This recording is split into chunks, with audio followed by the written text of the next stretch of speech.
as I would say, put a little spit and polish on it and then get it ready for sale, right? There's an email between her and Mount Strong where she talks about the inconvenience of being married. This is a risky business. Yes? But you said, is there anything that indicated anything? And, I don't talk like that. The seller's building process was halted by the governmental permitting or allowance process, and as such, buyer intends to purchase these parcels as is. That question that I just asked? When she said she doesn't know anything about that, she meant she doesn't know anything about that. This is a risky business. Yes? So Chelsea Barney gave her the money in January of 2022. Kouri was arrested in May of 2023, coming out of the title company in which she borrowed $95,000, using that home as collateral. Okay. Along with the Roy house that Kouri also owned. And then she used that $95,000 for debt payments of her own. Okay. So is that the closing you're talking about? Yes. Okay. All right, we will proceed with additional witnesses in the state's case in chief. Mr. Bloodworth. Thank you, Your Honor. The state calls Brooke Karrington. Good morning, ma'am. Morning. What, ma'am, is your name? Brooke Karrington. Is that spelled Karrington? Yes. What do you do for a living? I am a forensic accountant. What is a forensic accountant? Well, it is based on accounting, but it takes it some extra steps. Further than that, I look for a lot of the source of funds, the disposition of funds, what the transactions really mean, more than just the balancing of transactions and getting to a black and white number at the bottom. I try to understand more of the landscape and more of why things make sense and why they don't in the financial documentation that I look at. More of a narrative?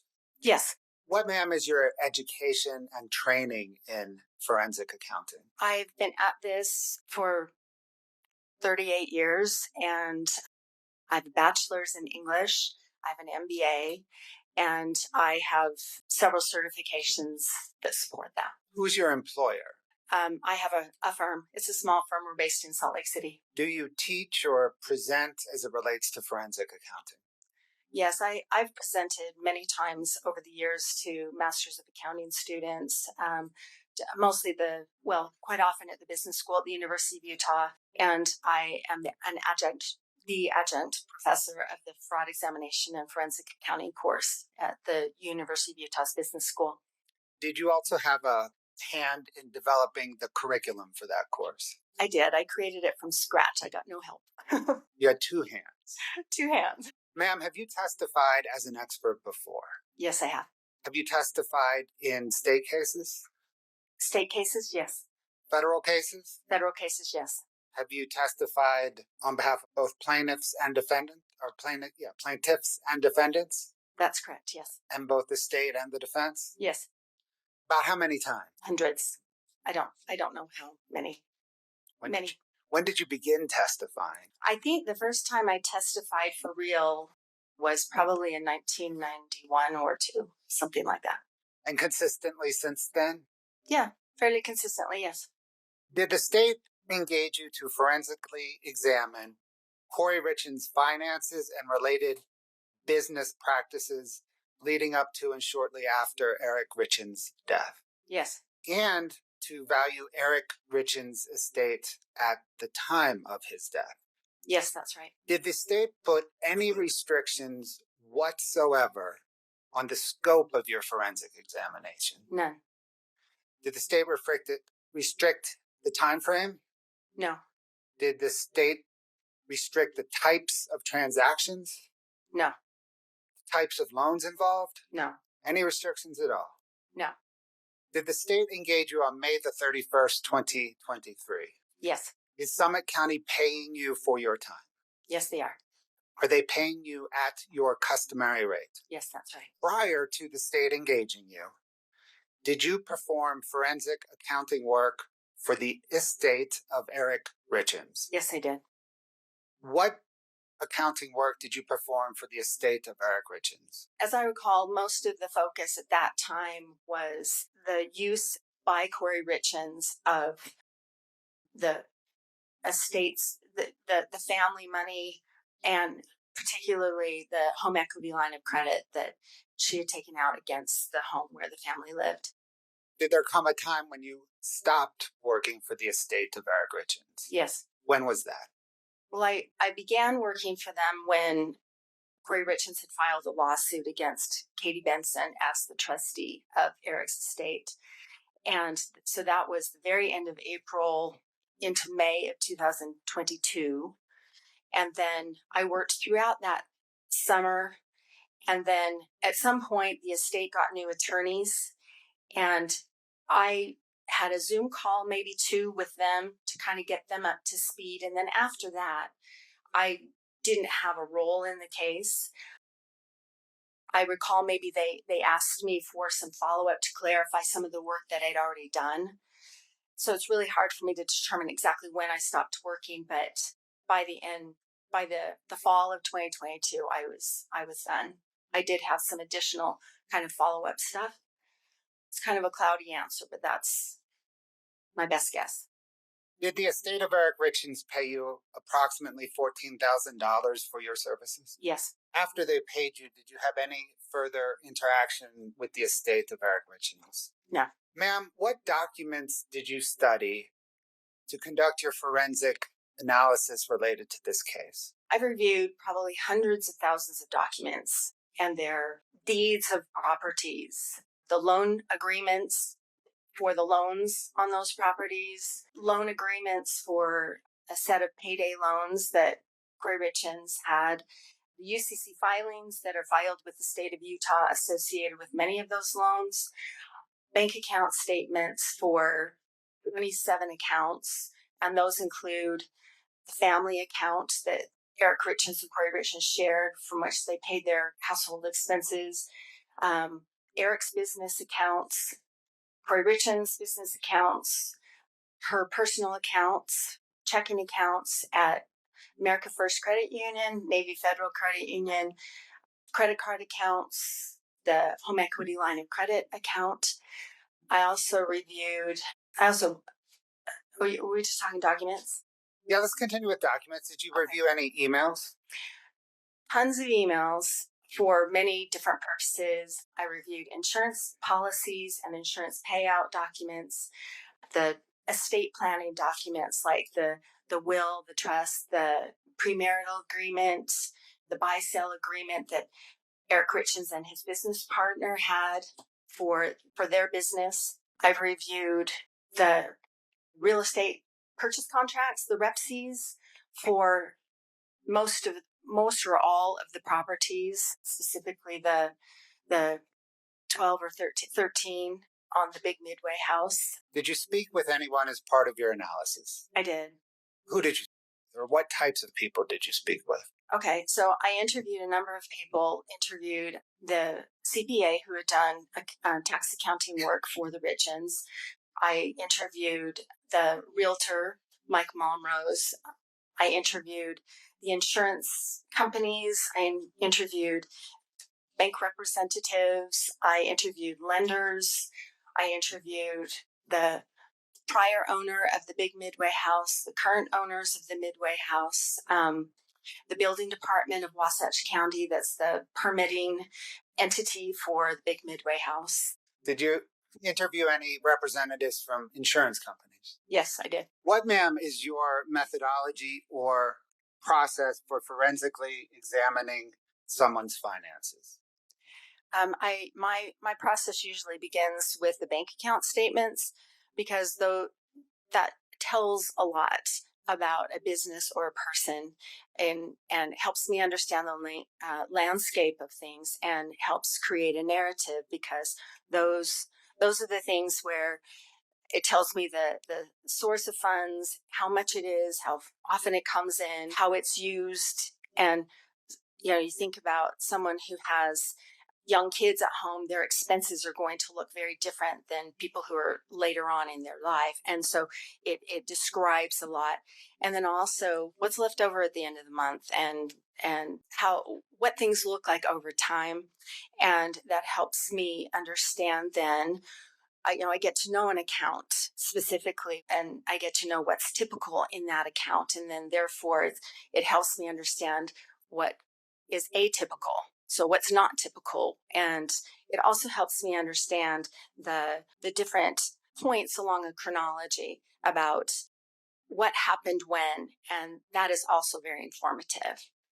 Does that inform the narrative that you referenced? Yes, it does. Let's please now step through how you apply your methodology in this case, okay? Okay. Did you apply your methodology in this case by first analyzing Kouri Richins' bank accounts? That was my beginning point, yes. What bank accounts did she have? She had her business account for K Richins Realty, and that's at America First Credit Union. And we refer to the the bank account number by the last 4 digits, just for brevity, 6577. And then she had a personal checking account at America First Credit Union that's technically joint checking account. It was opened about the time that Eric and Kouri Richins got married. Over time, I can't see any indication that Eric ever even used that account. So that's what I refer to as Kouri's personal account, 5244. Her Navy Federal Credit Union account. There's a line of credit there and a checking account. The checking account especially is one that becomes important. The family account at America First Credit Union, that's where the household expenses were paid. It's a joint account. 2204 is that one.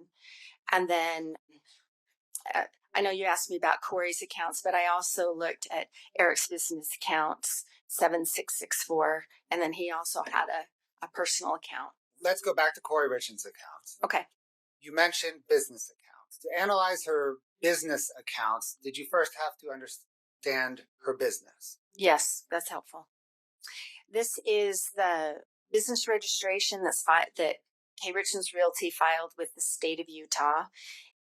And this was returned in response to a subpoena that the prosecution sent to the state. Okay, ma'am. What, beginning with the header, does this document tell us?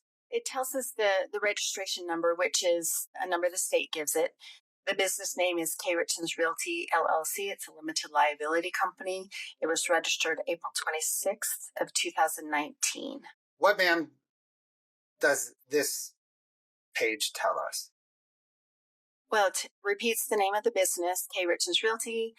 Article 2 shows that it's in the business of selling and buying real estate. Did you investigate kind of what part of the selling and buying of real estate business Kouri Richins was involved in? Yes. What part? Well, she's a licensed realtor, but mostly she's in the business of buying and selling real estate for the purpose of fixing and flipping it. So buying a home, remodeling it, rehabbing it, and selling it. If you could look down at Article 3, what information does this provide? This shows who the registered agent is, and that is Kouri Richins, and the 282 Willow Court in Camas is the family home. Did you investigate whether K Richins Realty used any additional business addresses? Yes. Did she? Yes. Do you know that address? Yes, it's a P.O. Box in Camas, P.O. Box 759, Camas. What does Article 4 tell us? Article 4 is the section where the members of that company are listed, and this lists Eric Richins at the family home. What, ma'am, does this tell us? So this is, as it states, the summary of the online changes. It's very typical for companies when ownership changes or the address changes that they can go into the portal and change things. So this shows that 4 days later, the previous member was changed to be Kouri Richins, removing Eric Richins. So am I right then that the business was registered on April the 26th, and then in Eric Richins' name, and then 4 days later, the member was changed to Kouri Richins? That's right. Going forward, did the member remain Kouri Richins? That's correct. I've checked it periodically and there have been no changes. Ma'am, what in terms of financing and accounting is an alter ego? An alter ego is where there are a couple of businesses or a business and a person that are so related that they're indistinguishable. And that can be the commingling of funds, or one relies so heavily on the other for capitalization. There's such a sameness that there's no distinguishing one from the other. Did you analyze the relationship between Kouri Richins and K Richins Realty to determine whether there are any indicators that they are alter egos of each other? I did. Are there any indicators? There are many, yes. And what are they? The use of funds, the transfer of funds between the business and the person assist each other. There is a sameness, the same addresses are used, the same accounts are used. The business account is primarily for business, but there are many personal expenses that do appear there. And so, and the capitalization for the business squarely comes from the acts of Kouri Richins. When analyzing Kouri Richins' business and personal accounts, what first struck you? Well, I usually take a first pass and just to try and absorb things. And when I got to October of 2021, there are many transactions that didn't clear the bank. Either they didn't clear the bank without a fee. Some of them were overdrafted and paid by the bank, and some were just returned non-sufficient funds. Most of us know that as NSF. And the account was perpetually in the hole. Even though there was money coming in, it was going out at a very exhaustive pace. Did you prepare this document? I did. This is drawn directly from the K Richins Realty account 6577 at America First Credit Union. What generally does this exhibit depict? So this is just the overdraft and non-sufficient funds transactions for each of these months, just in that one account. And so I started in January of 2021, and this follows through March of 2022. Does this provide us, or does this tell us that for that 15-month period, there were 236 overdraft or non-sufficient fund transactions from that single account? That's correct. And that the amount of transactions that tried to pass but didn't was $360,000? That's right. And that as a result of that, this account was assessed $5,600 in fees? That's correct. Does this exhibit provide you as a forensic accountant any information regarding trends? Yes. As I mentioned before, I try to understand the chronology of things, and so understand kind of what is typical for an account. So when things change, I can understand that a little bit more, or at least seek to find an understanding of it. So if you go down the number of transactions column, what I did is just count up the number of transactions in a particular month, and you can see that for most of the year 2021, it's minimal, de minimis, not really that big of a deal, relatively speaking. And then in October through the end of March, it's a drastic increase in funds that did not clear the bank, or transactions that didn't clear the bank without a fee. And then if you go over to the amount column, that represents the amount. I just added up the transactions, the value of each transaction in each of those months. So like in November and December, those are separate buckets of transactions that she tried to pay without a fee, and that didn't happen. So $91,000 each of those months. So let me just pick an example. December. Does this show that in December she had 77 overdraft or non-sufficient fund transactions totaling $91,000? That's what that says, yes. And that cost $2,000 in fees. Mm-hmm. Yes. And that upward trend began in October and continued through March. That is correct. Did you trace these overdraft and non-petition fund transactions? I did. What did she use the money for? A lot of them were debt payments or expenses that she either paid or attempted to pay to rehab vendors like contractors and subs and trades for her properties. Did she also try to pay herself? Yes, she did.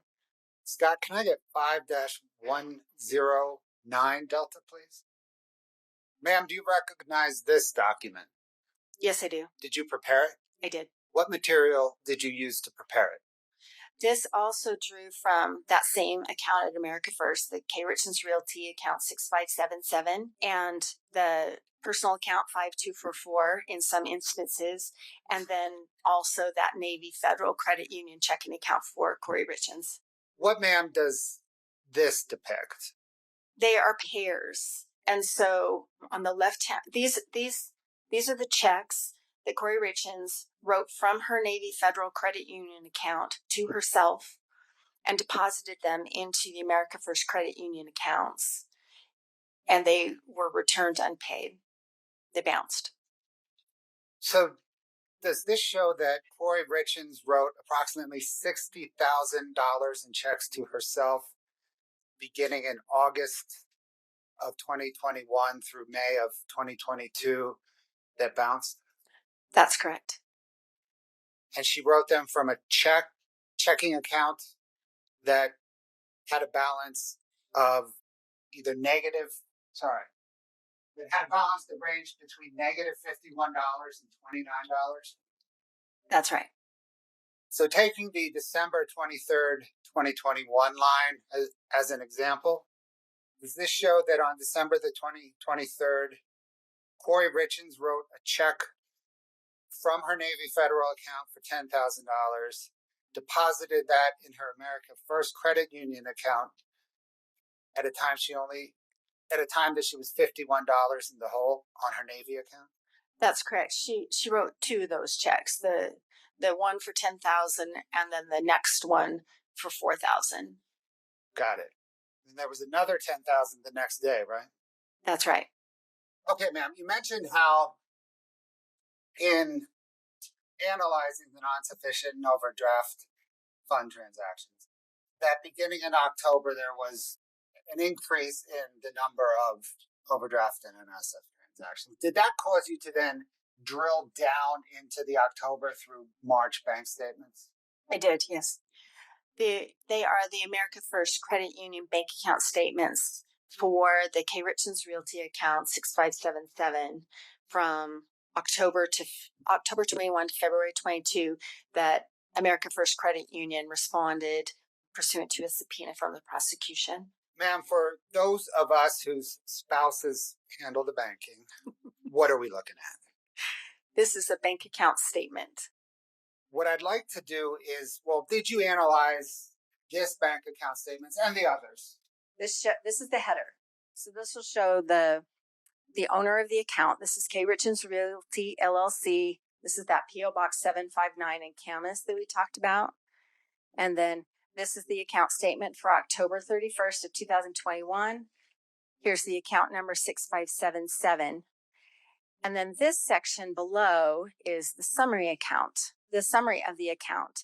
So there's a share savings that is reported on this bank account statement along with the checking account. And it shows at the end of the month, these two accounts were in the negative $1,684.75. So this is that same month that we've just been talking about. And so then I would start to look at the transactions. So Scott, can we do the body, please? Maybe just the checking is fine. Okay, so what happens here is we have the posted date. The effective date is like the date of that the transaction came through. And then the posted date is when it is posted to the account. So you can see in the body here under the description, some of them are very descriptive and you can tell who the payee is. That's the entity who receives the money on this transaction. Some do not. They say bank to bank transfer. And we'll go back to that in a little bit. And then you go over here to the transaction amount. I'm just going to skip, excuse me. But you go here to the transaction amount, and these are negatives, meaning they're paid out of the account. And if they do not have a negative here, that's a deposit into the account. And then on the far right is the running total balance of the account. Down here, these automatic withdrawals, Chemical Bank is the payment on a HELOC. It's usually more than $100, but that's what that is. And then the Delta Bridge, Blue Bridge, Fairmont, and Zahava are going to become familiar names. Those four I could see posting on October 1st. We'll get to those in a second. She also has Boomerang ×3 and Fund Fi. The Boomerang ones we can describe in a minute are property payments that are monthly. And this Fund Fi is $3,107 that she obligated to pay every single week. Remember those names from before? Remember these four names, Delta Bridge, Blue Bridge, Fairmont, and Zahava. Those were paid on October 1st. They're also paid on October 4th, down here on October 5th, and then on October 6th. These are four payday lenders. They're accounts receivable loans where she's committed to pay every single day these amounts over here. So $2,100 a day plus the other ones that we've noted. What, if anything, are you seeing about the balance history as you're looking at this? You can see at the top of where we're looking here, she gets down to about $2,600 in the account. And then here comes $16,800 into the account, bumps it back up. And then there's those daily payments that she has to pay. She gets another bump of $18,900. And then down here at the bottom, you see this $39,000 coming in. That's a deposit from Merchant Capital. So those are representing incoming funds to the account. And so that caused me to look at where those are coming from, especially these that say just the bank-to-bank transfer up here. This bank-to-bank transfer here, this bank-to-bank transfer here. So where did those come from? And so that caused me then to look at the UCC filings. Does that trend of automatic withdrawals to service debt just continue throughout the month of October? Yes, it did. You can see again the same. Okay, you can see the same payments here. Then she's added a few. Here's the Advantage platform is a new one. And then you go down here, Fund Fi Merchant is a new one. Greengrass Capital is one that she's been paying for a while. And this one will be significant. Kind of put a pin in this one, $5,438. So she's got all these others that are daily payments. Fund Fi and Greengrass Capital are weekly payments. And so what I started to do was calculate how much were these debt payments and who were these lenders? What are these loans? And so she's obligated herself on these, the consistent for of $2,100 every day. So that's about $10,000 a week. And then she adds the Fund Fi for $3,100 and the Greengrass for $5,438. And that's every single week she has to come up with that money to stay current and avoid default, because the default clauses on all of these, they're already starting at high interest rates. If they go into default, the interest rate almost doubles. Well, the balance history fluctuates greatly, right? And it hovers into the low figures, and then it goes into the negative. And then this is what I'm talking about, where you see here, like starting on about October 13th, these start to be overdrawn, and they were paid initially. And then you look over here at the account balance, it starts to go into the negative. You can see here that the top ones were returned. They incurred a fee. She's got a little bit of money coming in, but not much. Then this just really caught my eye that something obviously was going on at this time.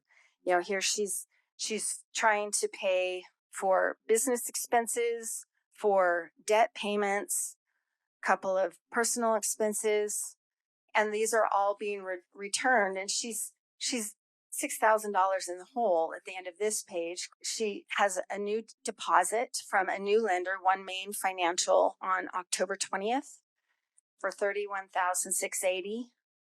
And then she used that money, as you can see, you just pay attention to the balance on the right-hand side. She used that to pay debt. And then you can also see here on the 20th, she's got CashNet USA, which is a new one. Right here on October 22nd, this bank-to-bank transfer, she's got $77,000 that comes in here. This is where she's sold one of her properties. So in addition to selling her properties, and she's got the accounts receivable loans, the payday loans, she has money coming in.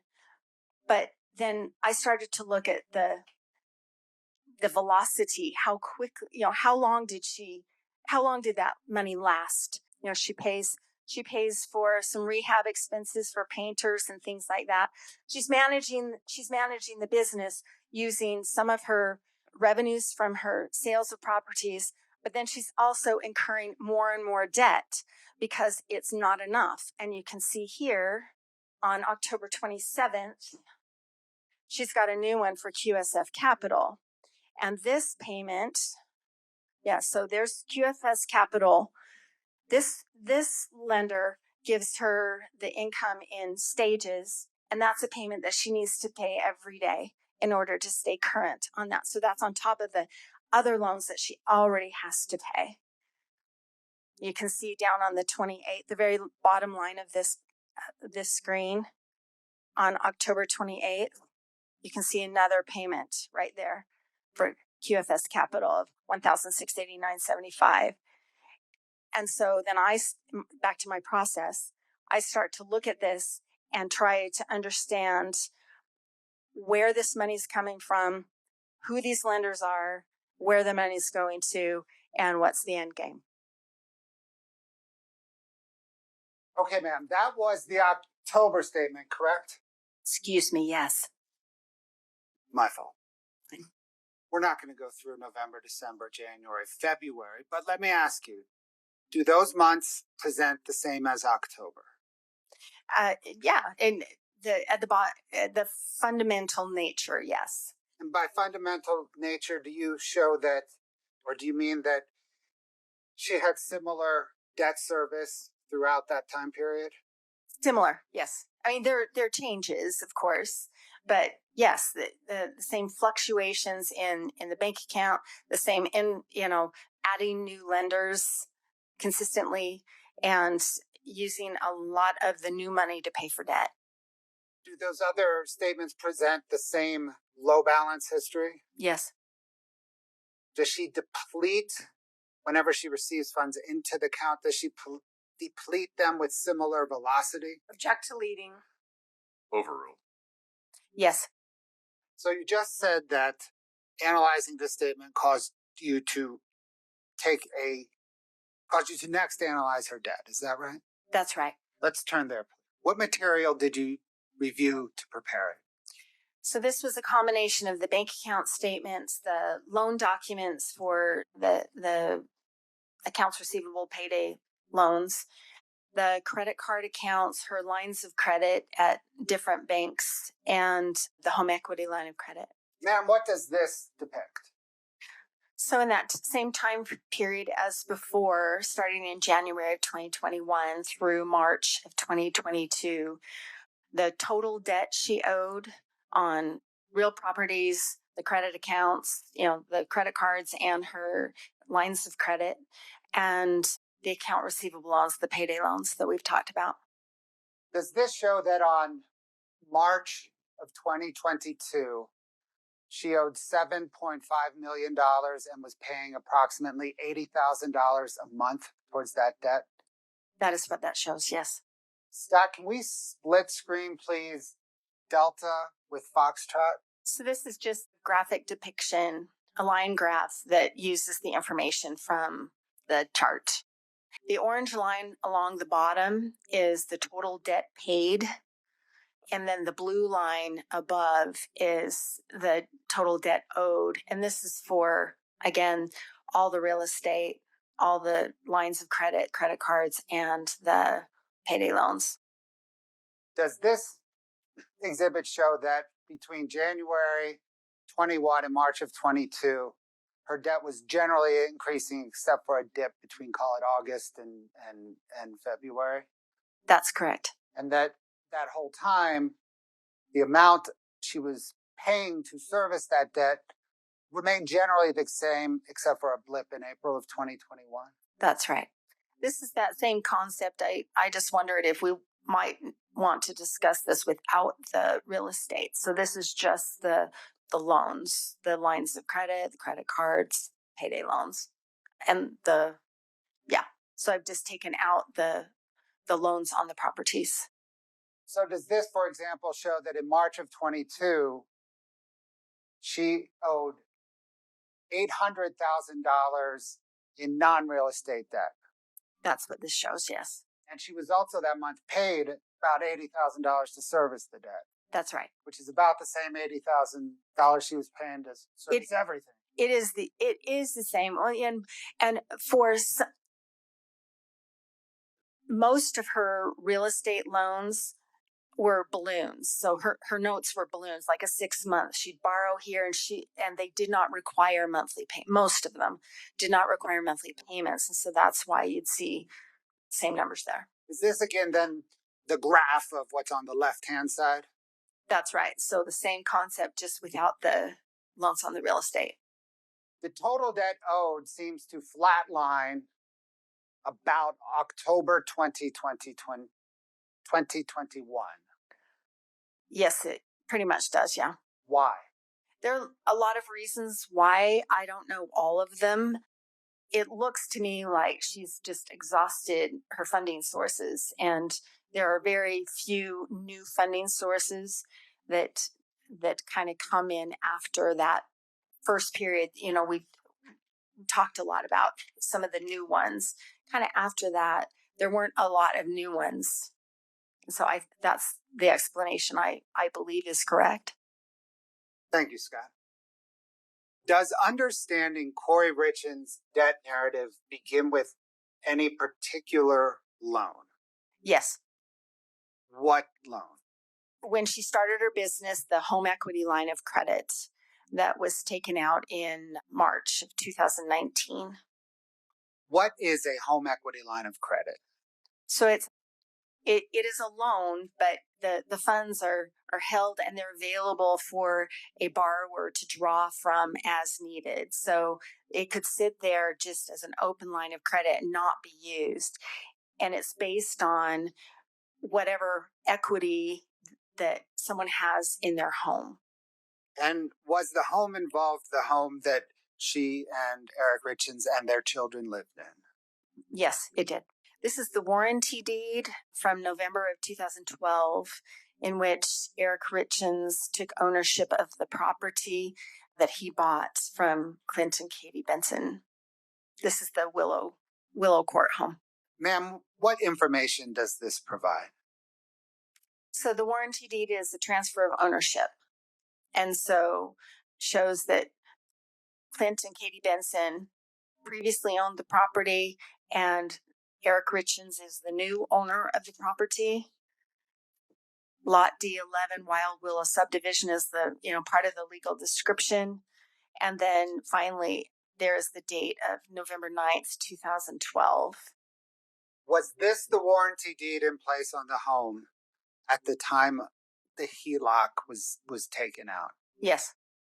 Your Honor, we would at this point lodge a 404B objection to this document and all the testimony that flows from it. Would you approach? Ma'am, what is this? This is the HELOC, the home equity line of credit. This is the agreement that kind of outlines the terms of the loan. And who does it identify as the borrower? Eric Richins. And what does it identify as the credit limit on the loan? $250,000. Ma'am, who does this show signed as the borrower? The borrower was Eric Richins, but signed by Kouri Richins as attorney in fact. And she signed as attorney in fact for Eric Richins on March the 19th, 2019.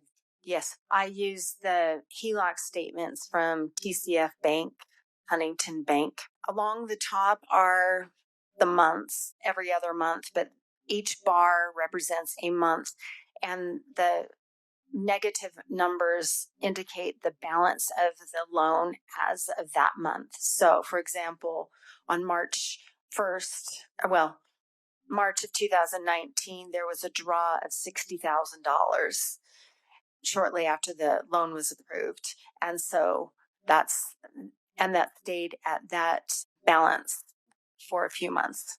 And then following that, every month I've just taken the balance of the account and depicted it in a bar. And the bars go downward because this is a negative number. It's the amount owed. That's right. And so I've got on the left-hand side, those are negative numbers. And you can see the negative 250,000. That's the limit, the credit limit of this loan. And so you can see relative to the credit limit where the balance was in any given month. What did you determine was the balance on the HELOC at the time of Eric Richins' death?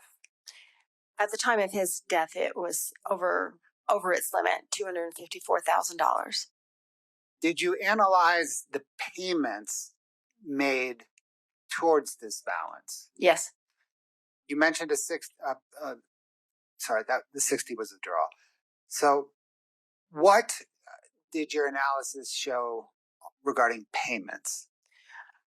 With the exception of one, the payments were interest-only payments, so the minimum payment.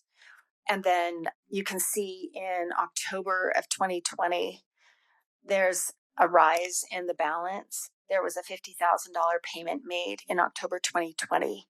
And so that's why the balance is different there. And then by the June and July of 2021, it was at its balance or exceeding.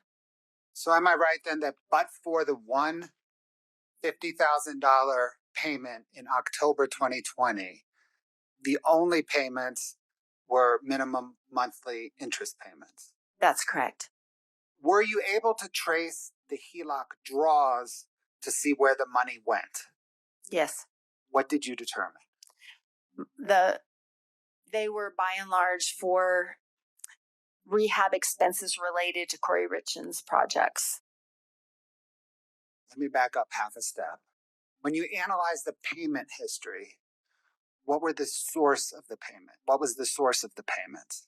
The source of the payments that made those interest-only payments and the $50,000, those were from K Richins Realty accounts and sometimes from the Kouri's personal checking 5244 from America First. So am I right then that the money was drawn from the HELOC to support Kouri Richins' business and the payments were made from Kouri Richins to the HELOC? That's correct.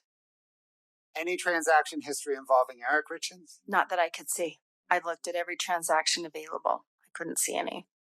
This is the original draw of $60,000, a copy of that. And this was from TCF National Bank / Huntington Bank in response to a prosecution subpoena. Ma'am, who's the check made out to? It's payable to Eric Richins. Who was the borrower for the home equity line of credit?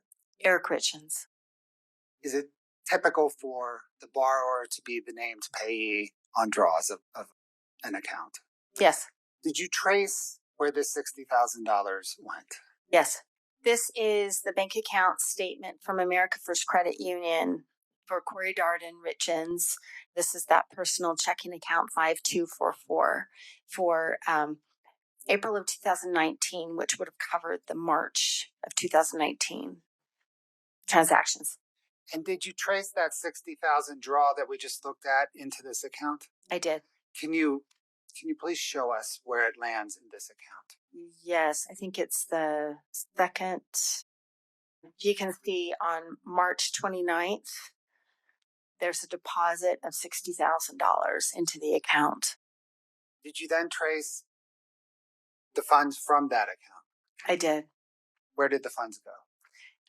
Basically for rehab expenses and debt payments. This is what I've called the purchase timeline. It depicts the purchase of the properties in these years by K Richins Realty and Kouri Richins. What trend information, if any, does this depiction provide? Well, the numbers of there are a couple of things. The numbers of projects from 1 in 2019 to 5 in 2020 to 15 in 2021, and then finally the one large project in 2022, and then also the aggregate amount. So this is based on the purchase price. So she purchased one for $215,000 in 2019, and then when you get to 21, it's $6.7 million for all of those projects. What does your teaching training tell you about, if anything, about rapid growth in a business? I look at a lot of businesses, and it doesn't matter what kind of industry or what kind of business or what kind of solvency they have.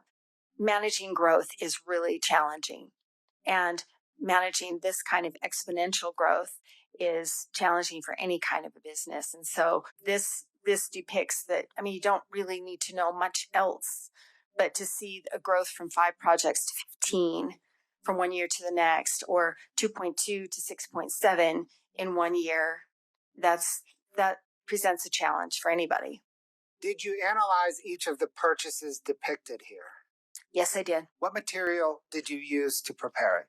A lot of those same documents, a lot of the deeds, the warranty deeds, trust deeds. The trust deeds are reflected of the loan. So all the loan documents, the primary lender, all the second, third, and fourth lender, position lenders that I call rehab lenders, the settlement statements for the purchase, the settlement statements for the sale, and then what the rehab expenses were. And for that, I've used what Kouri Richins reported to her tax preparer, and then I did an analysis of every transaction in her accounts to understand what the expenses We'll get there in a minute.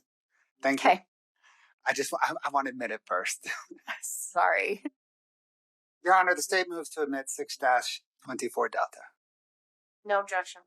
6-24D is admitted. Scott, can you show that in split screen 2 pages? Mr. Bloodworth, for me personally, will you identify a spot where we can take a restroom break? Yeah, Sean, I got it planned out right after. Okay. Yeah. Sounds good. Thank you. Okay. Do each of these columns, and we're going to drill down in some here in a minute, but do each of these columns vertically depict one of those transactions? One of those property transactions? Yes, each column is one property. Scott, let's zoom in on the far left column and the first property. Can you please explain to the jury what that far left column, purchase, sale, rehab expenses, depicts? Yes. So at the top, it's the 550 house. The address is 550 and 550, and it's in Heber. So I call it the 550 house. It was $215,000 to purchase. I'm sorry, ma'am. Let me stop you. I mean, I'm one column to the left. Oh, sorry. Okay. The first section is the purchase. So that's the purchase, what she borrowed to buy it, and there were other funds that she borrowed, and then the closing costs. And so the equity in the property at the time of the purchase. Okay. And then what's the next column? The next section, the sales section? That's so when she sold it, what was the sales price? She had to repay those borrowed funds.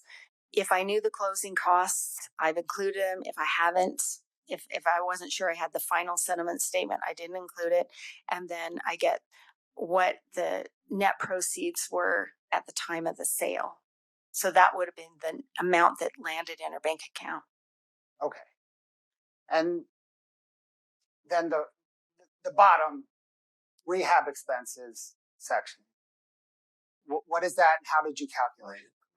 So the rehab expenses, as I said, she reported some to her tax preparer, her CPA, And most of the times I went back to her bank account and I looked at her memo notations about which project a specific expense was for. They're not all labeled. Let me stop you there. Why did you not use the expenses that she gave to her tax CPA?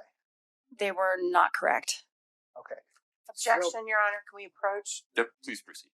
Okay, ma'am, you said you did not use expense reporting to the tax accountants because they were inaccurate. How then did you determine the rehab expenses?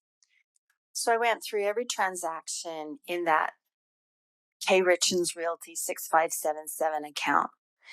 And I looked at the check copies and I looked at the notations. Sometimes the transactions had a notation or a payee in the body of the statement. So I took those, and quite often Kouri Richins would write on a check, this is for Mill Creek, or this is for Centerville, or this is for Sandy. And so then I've taken those at face value, and it's a sorting exercise. So that's how I arrived at this number. Were you able to allocate all rehab expenses to particular projects? I was not. So if it's shown in the accounting for one particular project, you can definitely trace it to that project. Based on Kouri Richins notations, yes. And by using the approach of not allocating expenses unless you were certain, is that a conservative approach to accounting? Let's let him finish the question, then I'll rule on it. Would you state it again for me, sir? By not allocating expenses to a particular project unless you could trace them to that project, is that a conservative accounting approach? It is. Overruled. Does it underestimate the expenses for one particular project? It does. For example, in 2021, there's $400,000 of expenses that I can tell go to trades or vendors, her subs, for projects, but I can't tell what project they're for. So there's $400,000 in 2021. So that $400,000 doesn't even appear on this entire chart. That's right. But you know they were expenses towards rehab. They were the same payees. So yes. You also mentioned that you didn't include closing costs at sale unless you were certain of them. Right, because there are different versions, different draft versions of a settlement statement, and they change as the title company's trying to get to the final number. So if I wasn't confident that was the final one that I had, then I've left that blank. Okay. Now let's talk about the net proceeds, the 100. Let's go into the 550 house. That's just the first one. We'll take it as an example, okay? Okay. So she purchased that house for $215,000, is that right? That's right. And she borrowed $221 initially on it. Yes. And she had $7,000 in closing costs. Yes. So does that first total negative $13,800 show that the minute she closed on the house, she was $13,800 in the hole? That's right. And is that why it is color coded red on your chart? Yes. Okay, and then she rehabbed it. That's correct. And she sold it. And she sold it for $404,000. Yes. But she had all kinds of transaction costs. She had to repay borrowed funds. She had closing costs, perhaps none on this project. And at the end of the day, when she sold it, what amount of money hit her bank account? $145,802. And how do you know that? Because it hit her bank account. And can you see it in her bank account statement? Yes. Now, we get down to the rehab expenses for the 550 house, that column. You were able to trace $98,000 to it. Yes. There may be more out there, but you were only able to trace $98,000 to it. Yes. So for this project, she made, it appears, based on your conservative accounting, $47,000. Right. And I have that in gray because so much of the HELOC funds were used for this project. She had the HELOC in March, and then she started drawing on it again when she bought this property in August. of 2021. And I believe that some of those funds I don't want to double dip. So I've left it gray. So because it's gray, she made $47,000 or less on this house. Yeah, and I think she probably made a bottom line profit on this house. Let's turn to one more example, please, okay? Scott, can I get the Mill Creek example? Okay. Make sure we all understand. Does this say that she purchased the Mill Creek house for $650,000? Yes. And that she borrowed 3 times right away, $721,115 and 41.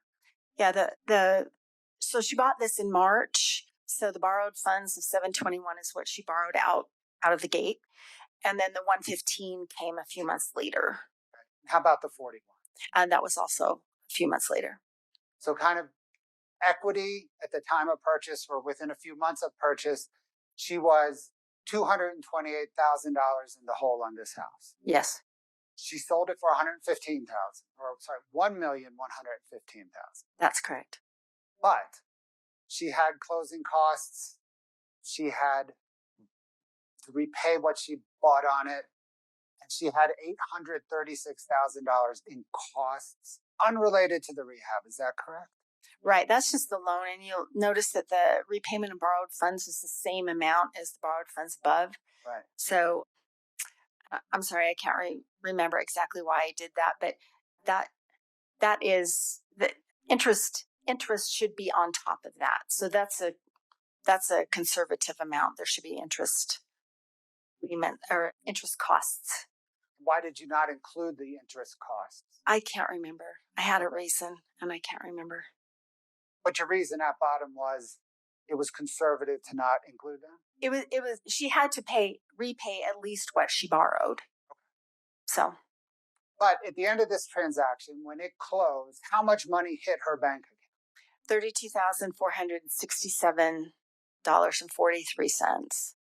And were you able to trace rehab expenses to this project? Yes. How much did you trace to this project? $188,000. But there could be more that you were unable to trace. There could be more. Yeah. There could be more out of that pot of $400,000. This was a big project, and yes. So at the end of the day, 32 minus the 188 left her losing $155,000 on this project. At least that, yes. Maybe more. Yes. Let's look at the numbers kind of off the page. There's 2 outlying numbers. The first is what does that 2.142 million mean? That is her net equity in all of these projects. So that's a horizontal sum. So negative 2.1 million that she was in the hole as soon as she purchased the projects. Then we go down to that negative 469,000. What does that number mean? That means that's a horizontal sum across all properties. What I estimate her net loss was on all those properties. Yes. Net loss on all those properties. So she lost $469,000 based on this accounting. Right, and that doesn't include the $400,000 in additional expenses. Actually, it's $460,000 for all of the projects. So add that together, and then there's no net loss that I've included in this number for the properties that were lost in foreclosure. Okay. Because they weren't sold. So this is only properties that were sold. She lost $469,000 plus another $460,000 that you were unable to directly trace to a project. So just properties that were sold, forgetting about properties that were foreclosed, she lost over $900,000. That's correct. I just want to show the Barney column. I think, Your Honor, this would be a good time to pause. Forgive me, Ms. Nestor. The Barney house, among other things, went into foreclosure, correct? After Ms. Richins was arrested, yes, that's correct. Okay. And this is the house in which there was a loan from a friend that was used for a purpose different than what was represented. Is this that one? Kind of. So originally, Kouri Richins Realty purchased the property. She ended up moving a friend in after she had purchased it. They were trying to arrange a purchase. The friend could not qualify for a loan, so they were trying to do a seller financing agreement where the friend would pay a chunk to Kouri to make up, so Kouri could pay off the hard money lenders, and then Kouri would just keep the property. They would seller finance it over time. There was a dispute right before Ms. Richins was arrested. She was holding off switching the deed to the name of the friend because there's reasons why that was. It had to do with a insurance claim on the house that was pending. But there is debate about whether or not the delay in switching the deed to the friend's name was somehow dishonest or misleading to the friend or had been misled. That's up in the air.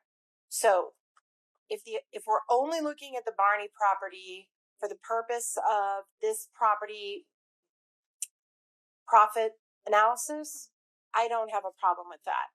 If we're going to get into all of the representations that were made about the property, whether or not there was, I don't even think they're saying there was fraud, but whether there was dishonesty or any of that, then I want to have a 404B analysis. So I guess I'm just alerting everybody that this was one of the issues in my motion in limine. This was one of the issues the court said you'd probably have to hear foundation for at trial. No, I ruled on this one specifically, but that's fine. We can raise it again. Right. So I guess I'm just, as an abundance of caution before the jury comes back in, if we're going to get into all of that, I want to have a 404B analysis. If we're not, then I don't mind for purposes of just whether did she make a profit or loss on the property. That is irrelevant to me. I don't care about that. Mr. Bloodworth, tell me where the state's headed with respect to the Barney property. Your Honor, it is beyond that column of profit and loss analysis. It will go into the $45,000 down payment that Ms. Barney made on the property, tracing those funds to pay, I think it was Fund 5, Payday lender. Put differently, to pay something other than the hard money loan on the property. Correct. Okay. And then it eventually went into foreclosure. It did eventually go into foreclosure. We may get there. I don't know that we will get there. Okay. Any other detail regarding the Barney property that you tend to elicit? Yes, Your Honor. So initially the Barney property was financed by a more traditional mortgage lender. In getting financing on the Barney property in June of 2021, Kouri Richins submitted a bank statement to the lender, purportedly from AFCU, showing a certain balance. Her bank statement from AFCU shows a different balance. C&E's bank statement from AFCU shows that first certain balance. And so it would be an exercise in admitting those three bank statements and moving on. I think that is consistent with the court's ruling. The other issue that may arise is there was an email from that hard money lender questioning Ms. Richins about her credit score in comparison to the available cash in the purported bank statement. And then in response, Kouri Richins provides an explanation of her credit score that is relevant because, the inquiry is relevant because the lender had noticed a disconnect between her balance and her credit score. Kouri Richins' response is relevant because she had a very different response to a different lender in response to a similar question. Okay, so Ms. Nestor, I think it would be appropriate to give the jury a 404B instruction to the following effect, and we can have a conversation about the details here, but something to the effect of, you are about to hear evidence that defendant's representations to her lenders were not accurate before the acts charged in this case. This evidence is not admitted to prove a character trait of the defendant or to show that she acted in a manner consistent with that trait. You may consider this evidence, if at all, for the limited purpose of determining a non-character issue such as motive. Keep in mind that the defendant is on trial for the crimes charged in this case only. You may not convict the defendant simply because you believe she may have committed some other acts at some other time. Your Honor, could you please read that very first part where you said you're about to hear, what was that? Evidence that defendant's representations to lenders were not accurate before the acts charged in this case. Okay, it's not just lenders though. It's also her statements to Ms. Barney, who was her I don't know tenant. that we're going to get into evidence of that, are we? So I can add that to the list. That's fine. But it wasn't clear to me that the back and forth between the lenders and others, because part of this is in an email to her, to a banker. It's not, I mean, through her. Lenders and others is not a problem. Yeah. Anything else? I'm so a visual person. May I just look at it? What you have in your hand? It's CR 411. It is the standard Moji second. No, just the very first part. The part that you read. Representations to lenders and others were not accurate. And then you said prior to the acts charged in this case.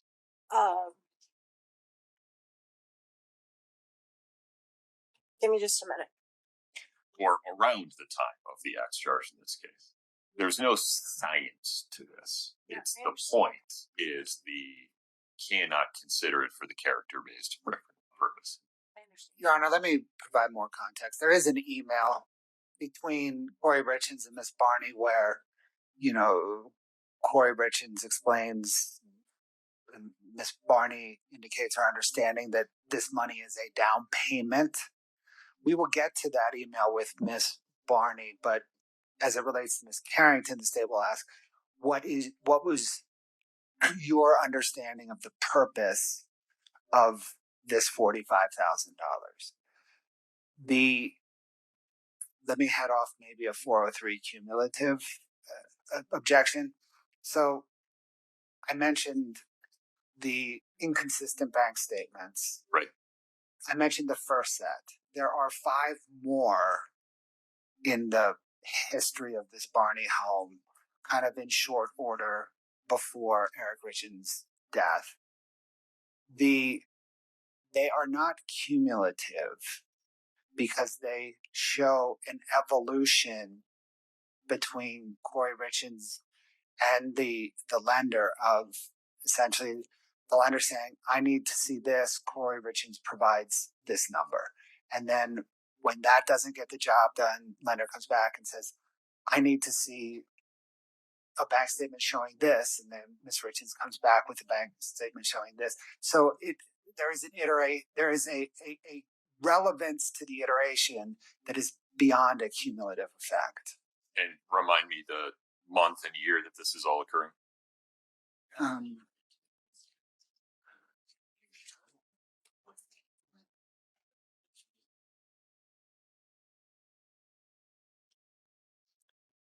So, Your Honor, it begins in the summer of late summer, early fall 2021 into January 2022. Okay. So, Ms. Nestor. Okay, so that language is fine in the instruction, but I just want to make sure the record is very, very clear that my objection is to it coming in at all, that to inject wire fraud with respect to Ms. Barney, banking fraud, wire fraud with respect to the email that she sent, banking fraud with respect to altering bank statements, all into an aggravated murder case where she is not charged with any of these counts. is significantly prejudicial. It is a significant attack on her character. Offer to show action in conformity. It is irrelevant. It is 404B, and just to make sure I've made the record, 401, 403, 404B, as to all of that coming in, period.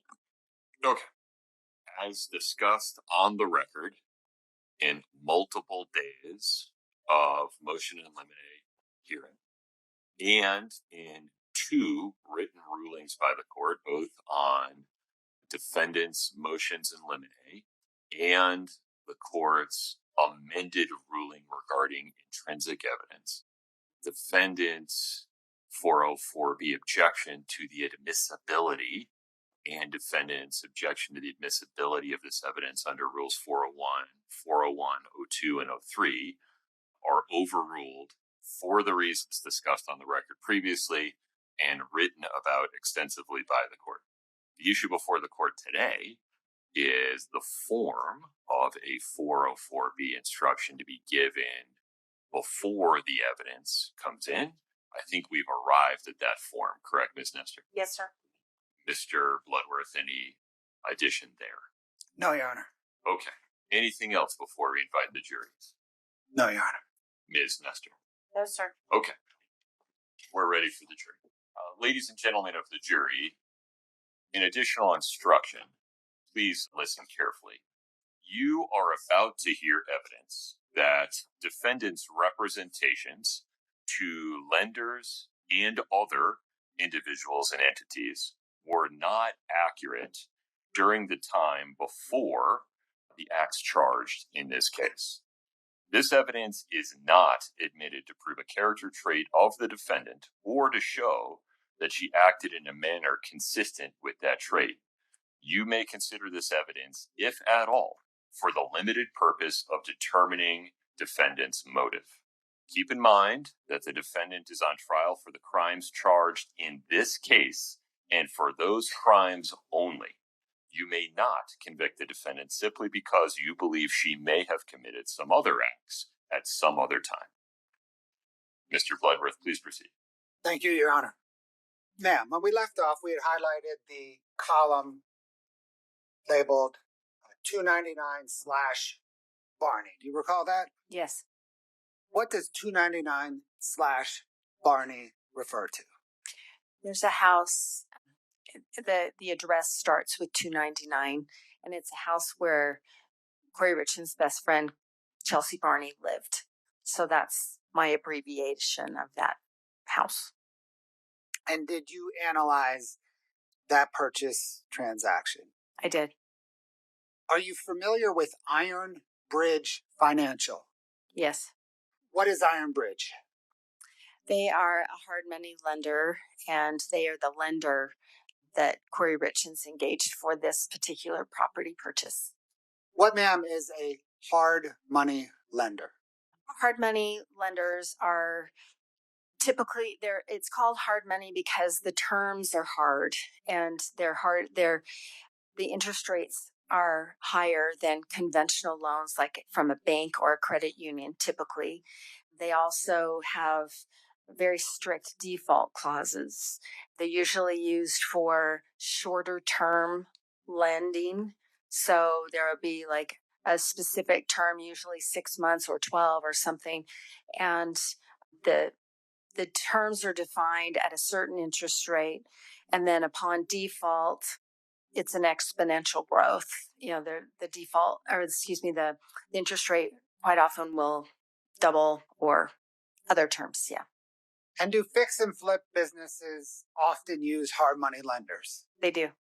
Did Kouri Richins apply to Iron Bridge for a loan secured by the Barney home? Yes. Did you review the materials in Iron Bridge's loan file? I did. Scott, can I get 5-57, please? Ma'am, do you recognize this document? I do. What is it? This is an America First Credit Union bank account statement for K Richins Realty.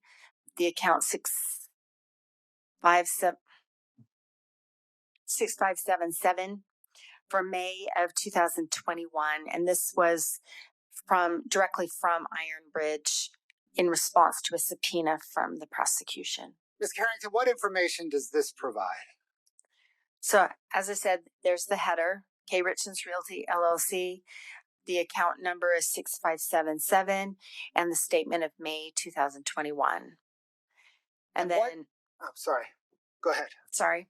And then in the summary section, you can see that there's 3 different accounts that are reported on this statement, and collectively at month end, the balance was $210,898. Did you attempt to verify this bank statement? I did. It is the America First Credit Union statement for K Richins Realty from America First for the account number 6577 for May of 2021. And this was directly from the credit union pursuant to a prosecution subpoena. This shows in the header, the K Richins Realty LLC. This time it's using that P.O. Box 759 in Camas. This is for the account number 6577, and this is the May of 2021 statement. And what does it show as the balance? It shows 2 accounts, not 3, and the total at month end is $15,609.93. This is the America First Credit Union statement for C&D Stone Masonry, which is Eric Richins account company, and this is the May of 2021 statement that came directly from the credit union in response to a prosecution subpoena.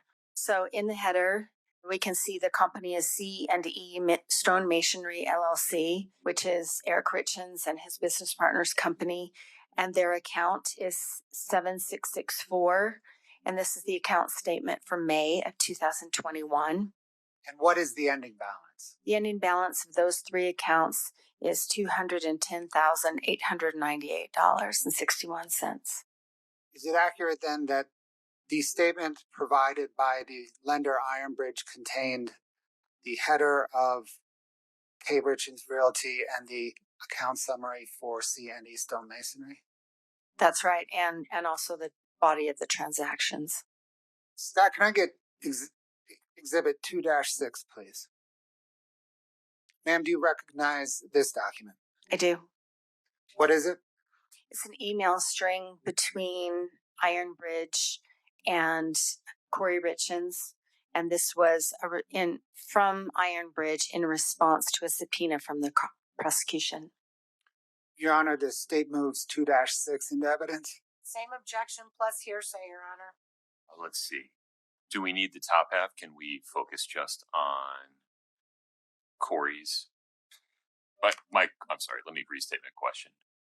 Do you care about the before and after or just Kouri's statement? Your Honor, the email, of course, reads from the bottom up. Right. The state needs to omit the bottom to understand Ms. Richins, the effect on the hearer being Ms. Richins. We can redact that first line. I think it doesn't matter either way to the state. Objection to instructing the jury that they cannot consider any of these statements other than those written by Ms. Richins for the truth. No objection to that instruction. Ms. Nestor. Not to the instruction, but remain my objection to the entire document. Okay. So, ladies and gentlemen, you're about to see an email string. Ms. Richins' portion of the email string you may consider for any purpose to whatever extent you decide. The other portions of the email string you may consider only for the effect they had upon Ms. Richins upon the listener, not for the truth of any matter asserted in those other portions. And then, Scott, if you can scroll up to Ms. Richins' reply, please. Hi, Richard. Hope you had a great 4th of July weekend. Everything is paid off now. It just probably hasn't updated. I recently learned about all of this as well. LOL. My husband decided to explain to me this was his doing a while ago.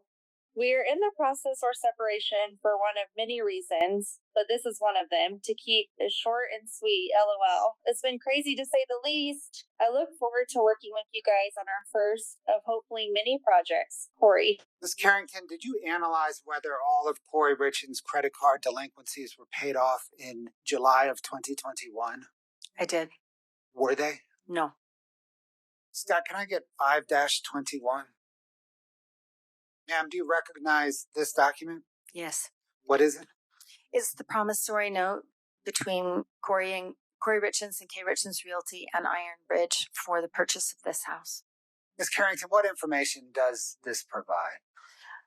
Well, starting with the top on the right is it's called a bait stamp number. That's something that's applied after the fact. So that tells me that this came from Iron Bridge.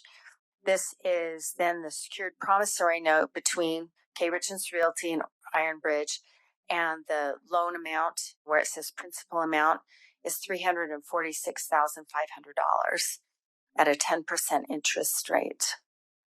And it also tells me that this is a note that matures, means it's due on January 8th of 2022.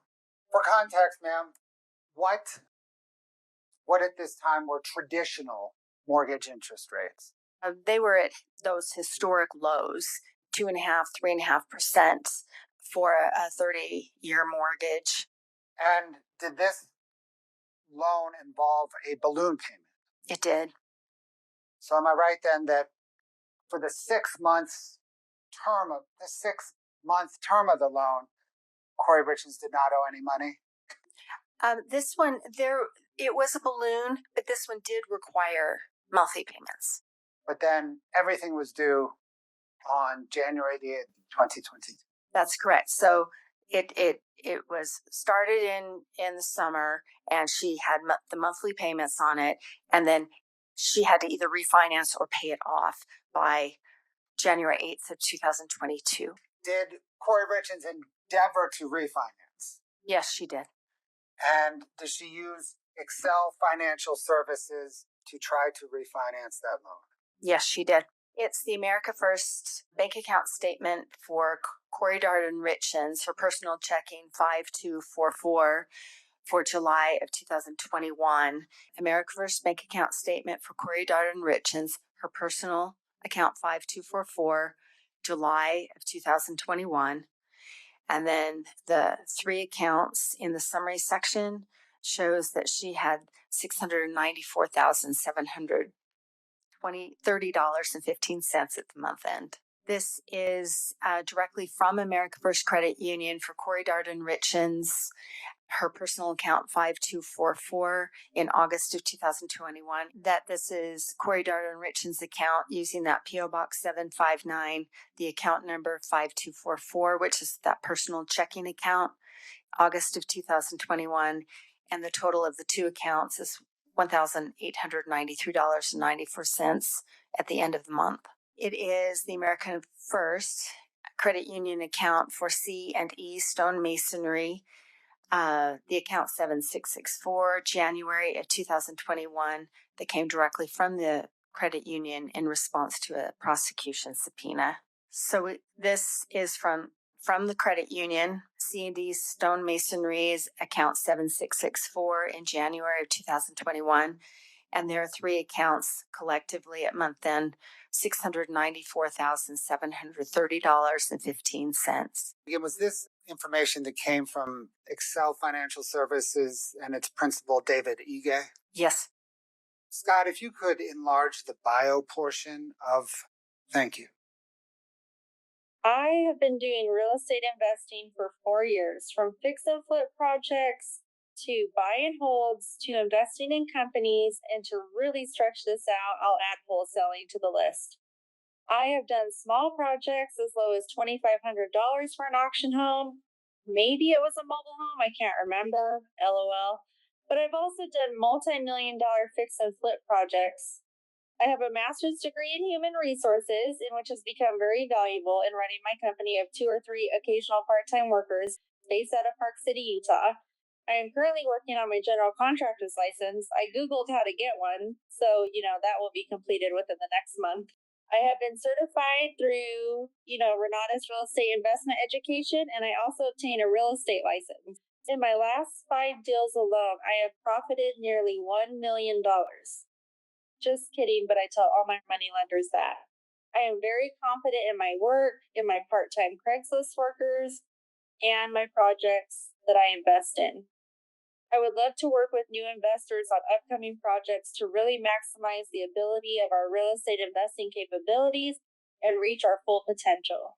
Ms. Karrington, did you analyze Kouri Richins' finances to determine if she employed anyone, and if so, how many employees she had? Yes. How many employees did she have? I don't know how many employees, but the payroll expenses that appear in her bank account statements are in the neighborhood of like $1,500 or $2,500. They're not consistent. So I don't know how many, but it's a very low number.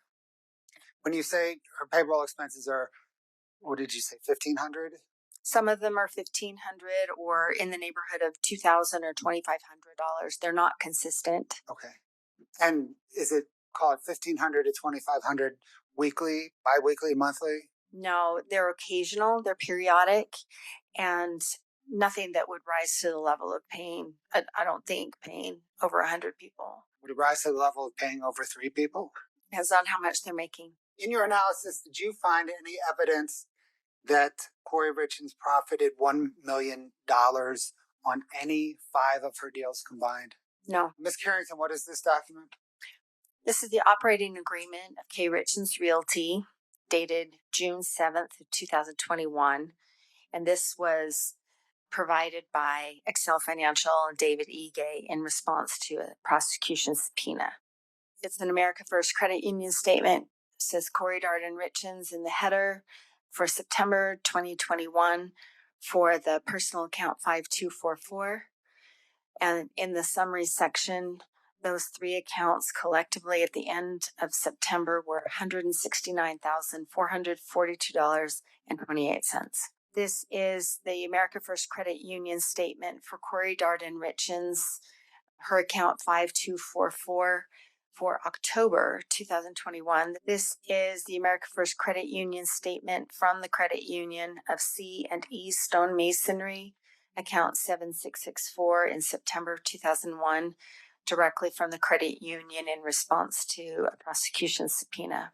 That for the account for C&E Stone Masonry, the account 7664 in September 2021, the 3 accounts collectively were $169,442.28. Ma'am, I want to ask you now about a $45,000 set of wire transfers related to the Barney home. Do you know what I'm talking about? I do. What is your understanding of the purpose of those wire transfers? Those were in January of 2022 from Chelsea Barney to Kouri Richins for the purpose of a down payment to buy the 299 Barney house. So was the down payment? Objection to speculation about what it was for and hearsay. Move to strike. Sustained. Lay some foundation, Mr. Bloodworth.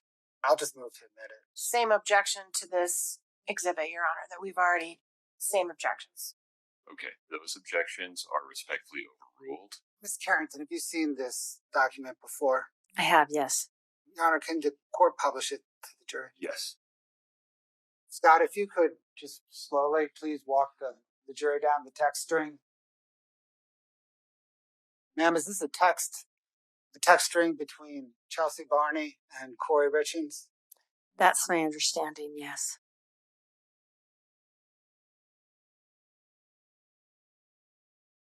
Kouri Richins is in blue, right, at the 1987 number? I believe so, yes.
that we can stop there. Thank you. That text exchange mentioned the $45,000 down payment. Did you trace those two wires? Yes, I did. This is the K Richins Realty account statement 6577 for January of 2022 from America First Credit Union. And when you traced those two wires totaling $45,000, did they land in this account? Yes, they did. Can you please show us where? So you can see on the 12th, the $26,700 coming in.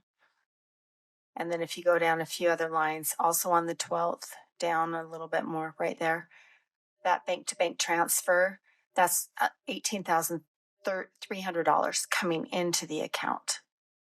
Those are those two wires from Chelsea Barney. At the time they hit the account, what was the account's balance? It was in the negative $1,996.68. Did you then trace the funds from this account? I did. Can you please show us what happened to that money? Well, the majority of it, well, a lot of it, almost half, went to the family account, the $19,299 on the 12th, the middle transaction. That went to the family account, the 2204 that says Eric Richins. That's the joint checking account that Eric and Kouri Richins used for family expenses. Your Honor, can we just have a continuing objection to this whole line on the same grounds? And then also she paid debt payments. Okay, so the $19,300 went out. And then how long did it take her to deplete the rest of that $45,000? Well, we have to account for another $9,000 that came into the account, but it was gone within a few days. Did any of it go to a mortgage on the Barney home? No. What did it go to? The transaction that's highlighted, the $19,299, that is the same amount that was paid to FundFi, which is one of Kouri Richins' Payday lenders. So that money went from this KRR account to the personal joint account. And That's then correct. to FundFi to pay off debt. The part of that's true. So this amount on January 12th went to the family account.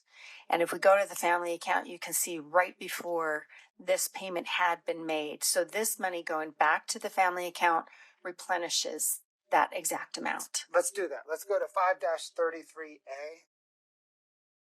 Do you recognize that document? I do. What is that? This is the America First Credit Union statement of the family account 2204 of February of 2022, which includes the January 22 transactions. And this is in response to a prosecution subpoena. Can you show us on this account that $19,299 transaction you were just referencing? Yes. So you can see on January 10th, a bank-to-bank transfer of $19,299. So that came out of the family account. And I know from tracing this, that went to FundFi for Kouri Richins. And FundFi was one of her payday lenders? Yes. This is the information from America First Credit Union that details the incoming wire or the outgoing wire. And what information does this present? This tells us the date at the top left, January 10th, 22. It tells us the amount that is $19,299 there on the left.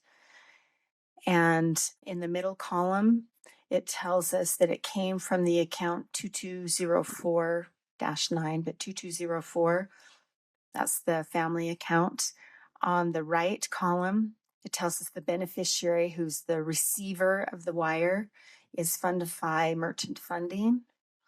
And then if you go down to the bottom, so the originator is the person who sends the wire, the beneficiary is the one who receives it. So this is instructions or notations from Kouri Richins or someone who sent this to pay off K Richins. That's the instruction. Let's go back to the loans for a minute. You had testified earlier that the Iron Bridge loan became due on January the 8th, 2022. Is that right? That's right. Did Ms. Richins make that balloon payment to satisfy that loan on January the 8th? No, she did not. What happened? She extended that loan for 2 weeks, 3 weeks. She extended the loan, giving her more time to pay it. And during that time, was she trying to get a new loan from Excel Financial? That's true. Yes. Why did she submit so many bank statements to Excel Financial? Object to speculation. Did you review her correspondence with Excel Financial? I did. Did that correspondence explain why she submitted so many bank statements to Excel Financial? Yes. Why did she submit so many bank statements to Excel Financial? Well, initially, the loan was in her name, just Kouri Richins at K Richins Realty. And she had some bank account statements were submitted for that. And then as the underwriting process went forward, they asked for a co-signer.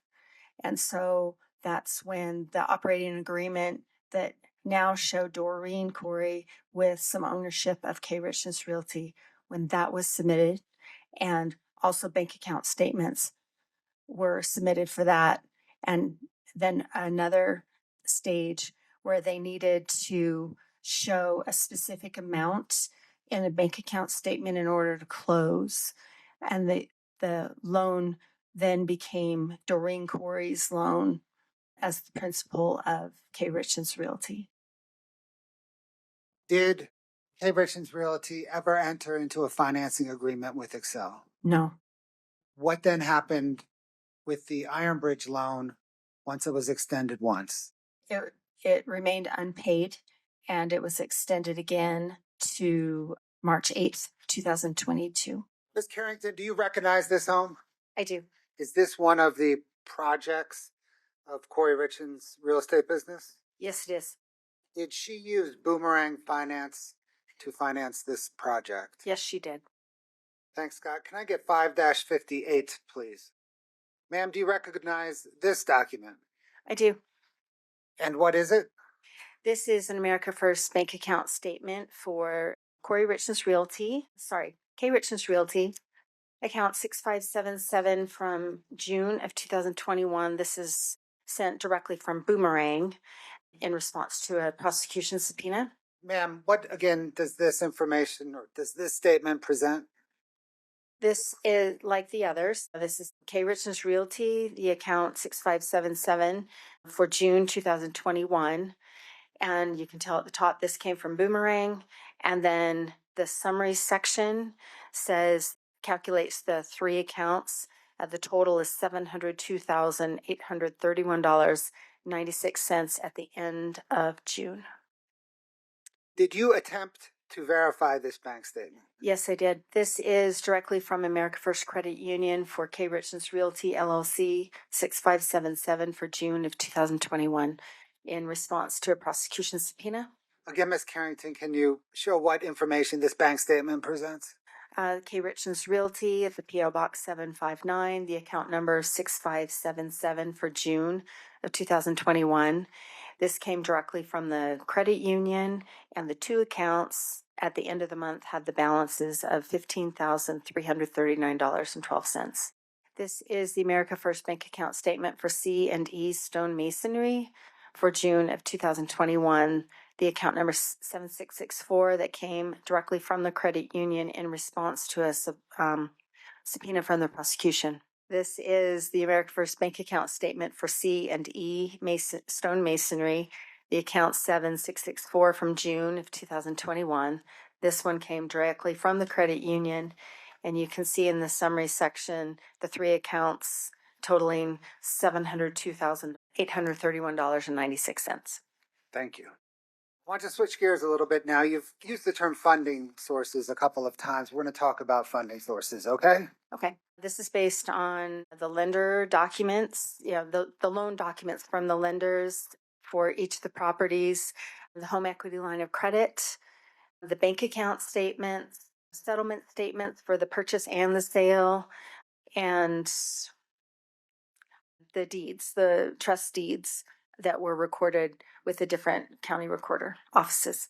The state moves to admit 5-93D2. No objection. 5-93D2 is admitted. Okay, Ms. Karrington, it might be easiest to step down. I'll let you decide that, but can you explain to the jury the information presented on this document? It might be easier if I step down. It's up to you. Attorney Lab. Thank you. I'm going to try and do this without the pointer. So what I've done here along the bottom are just some phases of funding. And as far as the phases of funding, it's not a very hard and fast scientific analysis, but as I looked at all the transactions, they kind of fall into kind of different phases. And so what I've said is, she started her business in 2019. She had the one project early on, and then she had some other projects. And in the beginning, she used a primary lender, Sierra West and Matt Strong, and that's a name that I think you're going to hear over and over. So he's her primary lender for almost all of her, not all of them, but almost all of her projects, a significant number. And then in the very beginning, as we've already talked about, she used that HELOC, draws from the HELOC to fund the projects, the rehab expenses, until it was no longer available because it was maxed out. And in the very beginning, she had a little bit of cash. There's like $10,000 or $15,000 that I can see coming from her own sources to pay for projects. And she had a seller financing project. And I should stop and say too, I'm sorry, I'm getting long-winded, but she had prior projects that she'd done in South Carolina. And those seemed to be fairly successful. They were smaller projects and they were before Utah, before she registered her business. So I've kind of left those off. But I do feel like to complete the picture, we need to talk about that. And then Cockerhands and Blackwell, those are two of her lenders so Matt Strong would be her primary lender. So she'd acquire the house with his funds. And then these would be what I'm terming, it's my term, rehab lenders. These are funds that she borrowed to give her money to fix up the house. So I have put what I'm trying to depict here, that as time went on, the proportions change a little bit. And then as time went on, the funding sources changed. So no longer was she using her own cash. That was only in the very beginning. And the HELOC was, as you've seen, remember the chart where it was maxed out pretty quickly. Your Honor, check the narrative. Okay. Mr. Bloodworth, ask a question. What changes from the first column to the second column? Okay, from the first column, there's the HELOC and the seller financing and cash. Those don't appear in the second column because those are no longer available. What changes from the second column to the third column? The third column, you can see that the proportions change here. This is where we've talked about Iron Bridge and Boomerang, and Doreen Kouri, as you've heard, comes in. My understanding is that is Kouri Richins' aunt. The accounts receivable loans, those are those payday loans. We've talked a little bit about those. And then Cockerhands and Blackwell are still part of her lenders here. How does Doreen Kouri contribute as a funding source? As far as actual funds coming in, I have not been able to locate any funds that came in from her, but her name during this time period is used. She's on that operating agreement that's dated in June of 2021 that gets submitted in the fall of 2021. Her credit is used for the Excel financing and the David E. Gay potential refinances. So she's part of that process. And she's also used for a lot of these payday loan applications. Doreen had a company, a cleaning company, and I understand. And her name individually she's a guarantor on a lot of these payday loans. So is it right then to summarize that She's a funding source because her name and credit is used, but she's not a funding source in terms of a source of cash. I don't believe she's a funding source as a source of cash. I haven't been able to track any of that coming in from her. There might be some, but I've tried my best to identify every transaction. There's some that I still don't know, but definitely her credit and her name are used. So what then changes from the third column to the fourth column? What I attempt to show here is the growth during the fall and winter of 2021, the growth of the accounts receivable loans and during this is a time of intense activity in the fall. We've talked about October, November, December into the new year, and that's what that's supposed to show. Blackwell's dropped off until later. Those are the significant changes there. And then what is the change from the fourth column to the final column? So in early 2021, she had sold, Kouri Richins had sold the last significant project that she was going to sell for a while. And so there's not a whole lot of new funding activity except for what I've called the Legacy Way house. Some others are referring to it as the Midway mansion. That's that big house that she buys and signs on the day after Eric Richins died. And what's different from this column to this column, you see this is all blue. Matt Strong is her primary lender on that house. But then also she uses Cockerhands and Blackwells and the Burns and then these other Lieb, Soto, and Sills all to come together. She uses all of those lenders just to acquire the property. So as opposed to somewhere over here, for example, where she uses Matt Strong to acquire the property and then she uses these lenders for rehab funds, over here she uses all of those lenders just to acquire it, leaving nothing left over for rehab expenses. Okay, thank you, ma'am. We can trade Mike now. Thank you. That's all. You can turn the F back on if you'd like. Okay, ma'am, let's talk about the accounts receivable loans portion of that chart. What are accounts receivable loans? They are, so accounts receivables are future revenues that have been earned but haven't come in yet. They're coming in later. And pardon me, this is, you can call these factor loans or future receivables loans, but also payday loans. Like in exchange for $60,000 today, I'll pay you $87,000 down the road. That's what someone might say. What receivables did Kouri Richins or K Richins Realty have? They had properties that were in the middle of rehabilitation, remodeling, whatever, and then would have been sold. So those, when they're sold, those are the revenues. So those are future receivables. Scott, can I get 5-97D, please? Ma'am, do you recognize this document? Yes. Did you prepare it? I did. What material did you use to prepare it?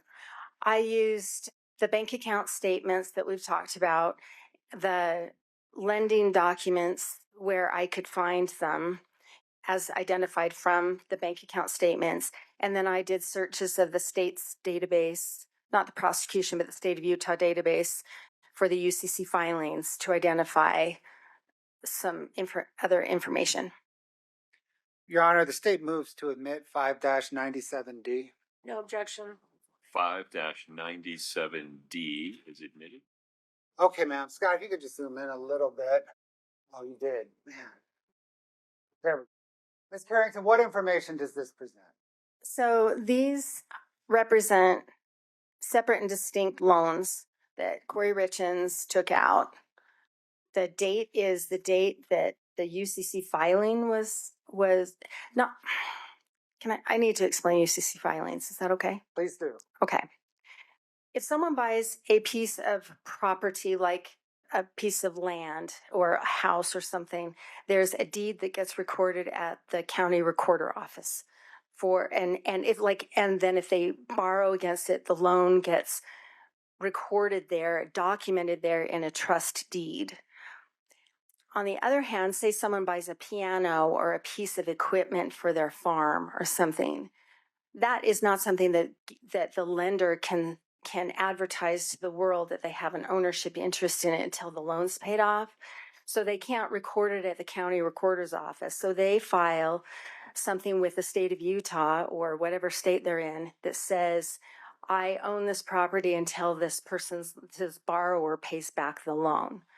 And it's called a UCC filing. It's Uniform Commercial Code. And that's with the Department of Commerce at the state. So what I did is all public record. So I pulled up whatever UCC filings I could find under Kouri Richins, K Richins Realty, Doreen Kouri, any of those. And I was able to piece together a lot of information. And this is the result. So does this present that she borrowed $645,000 of payday loans that she received? Well, that's the amount she owed, right? And then she received $474,000 of that. Yeah, and I could see how I can make this a little bit better, but so then the column that starts with net funds, that's the amount that hit her bank account. And you can see that I've got some gray shaded areas. I can tell from her bank account that she's paying this loan. But there's sometimes I can't tell which funds came in. Like it says just bank to bank transfer, and I don't know which one applies to, for example, on June 5th of 2021, the funded.com. I can see how she starts to pay $149 monthly to funded.com. But I haven't been able to figure out, and they didn't file a UCC filing, so I don't know how much she borrowed.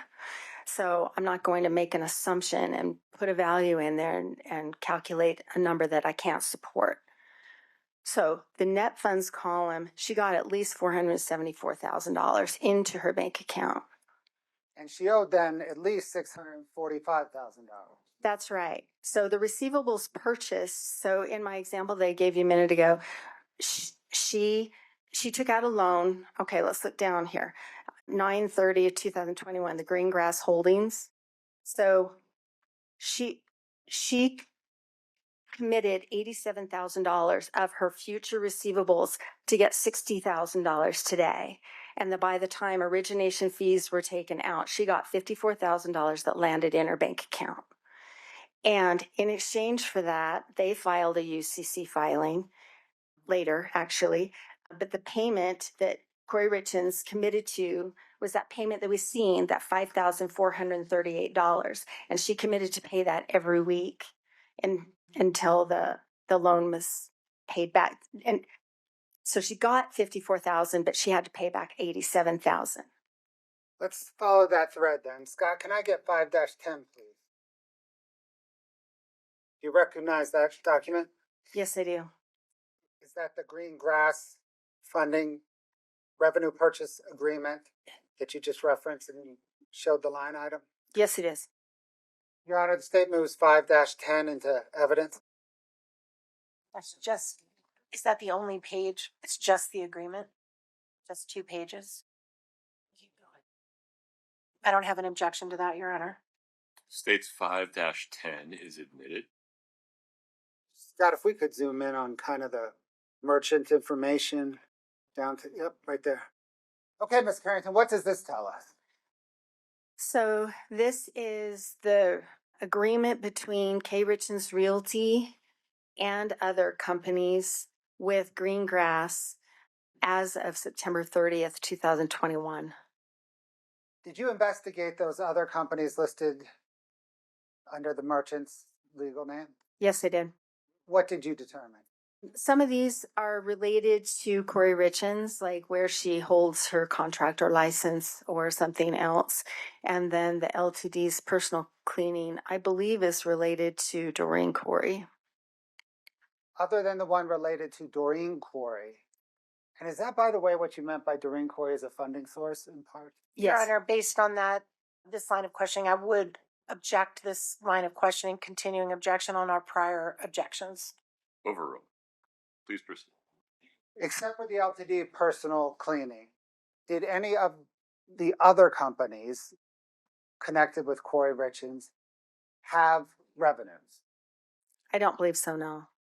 It's possible the WCA Enterprises, she's got a couple of projects where the buyer is K Richins Realty LLC doing business as WCA, but as a standalone enterprise, I had requested the state subpoena documents, bank accounts, or anything that would support the fact that they had revenues, and I'm not aware of any bank accounts that they have.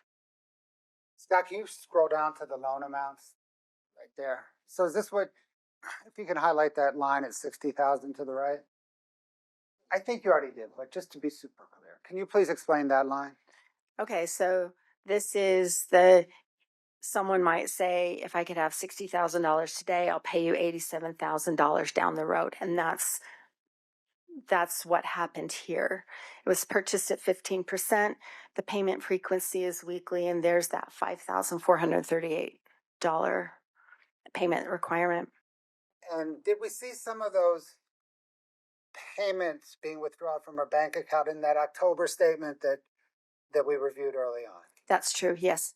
Did Kouri Richins continue to pay on that loan throughout the end of 2021 and into early 2022? She did not. Why not? What happened? So this document, you can see at the very top of the document, this is from Kings County Court in New York, the very top right there. And the date there is December 9th, 2021.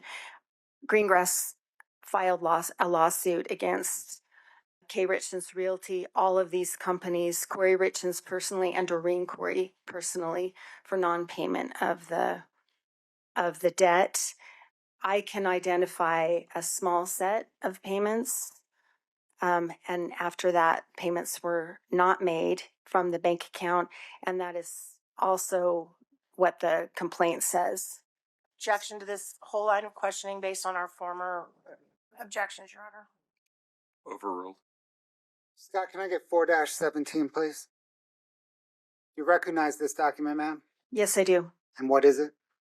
This is the summons that's related to that lawsuit that I just explained. And I believe somewhere there's the seal on the document. Oh, it's the summons and the complaint.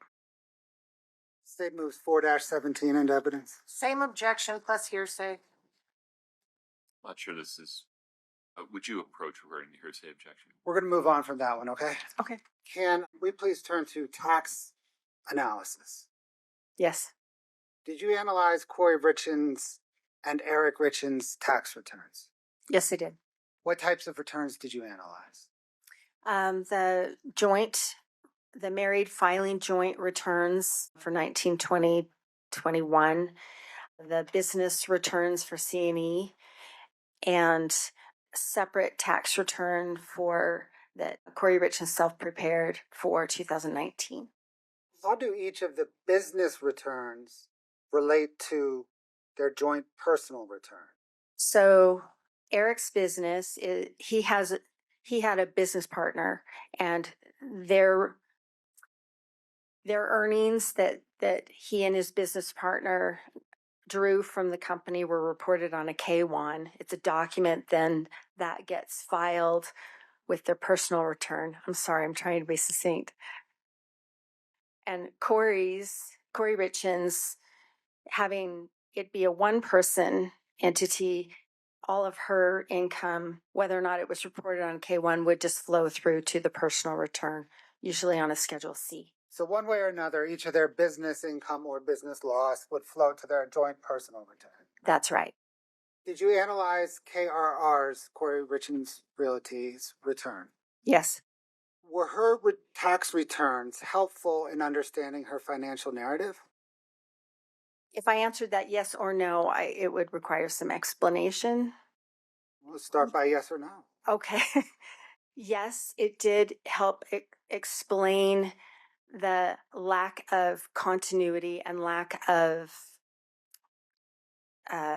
reliable accounting. And no, because of that things that she reported to her tax preparer. Objections, same objections we raised previously. Would you approach for a minute? Mr. Bloodworth, to help me rule on defendant's objection, would you please proffer for me where we're headed regarding the tax returns? Yes, Your Honor. I think in response to that question and maybe the next one, Ms. Karrington will testify that K Richins Realty's tax return were unhelpful for Ms. Carrington's analysis because Kouri Richins' expense reporting to her accountant was inaccurate. Okay. And then where will we go after that regarding the tax returns? The implication of the inaccurate expense reporting was that her tax returns showed a profit. Then there will be questioning on if the expenses were reported accurately, would they have shown a loss? There's a tax advantage to showing a loss. Why would you want to show, from a tax perspective, why wouldn't you want to take the loss? And then Ms. Karrington will testify that during these time frames, Ms. Richins was trying to attract funding, loans, and a tax return that showed a profit would help her attract loans. Okay. Ms. Nestor, take it from there. Well, now I have a new objection. I imagine you have a couple. I do. Go ahead. So, first of all, absolute speculation as to why. I mean, the loops you have to jump through to get that she's over reporting her income to use it to get funding when there's zero evidence in this case that I've seen that she's ever produced her. Pause there for a minute. Let's assume for the purposes of our discussion for the next few minutes that instead of opining about what was in Ms. Richins' head, Ms. Karrington, based upon her education training experience, talks about what real estate investors would need to show to attract funding and whether someone with a balance sheet that looked like Ms. Richins would need funding. So more general rather than specific. Except that in this particular case, I know we have 10 terabytes of information that was produced, but I don't recall ever seeing any evidence that she produced her tax returns to any lenders ever. And if she has seen that, please correct me, but I've not seen it. So if there's no evidence in the case to support this speculation, then it is speculation. It is prejudicial. It's harmful and it shouldn't come in. But I also think if she's, to whatever extent, for whatever reason, if she's filing false tax returns, that's a crime. And that's another crime, wrong, or bad act under 404B. And again, has zero relevance to whether or not Ms. Richins killed her husband. And so I object on all those grounds. Okay. One step at a time.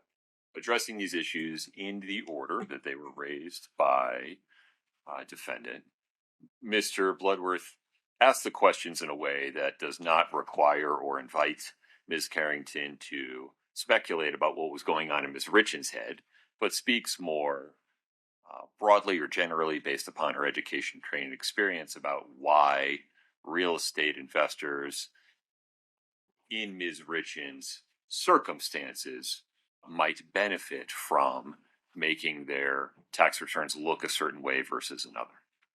Any clarification on that? No, yeah. Okay. That resolves the speculation objection.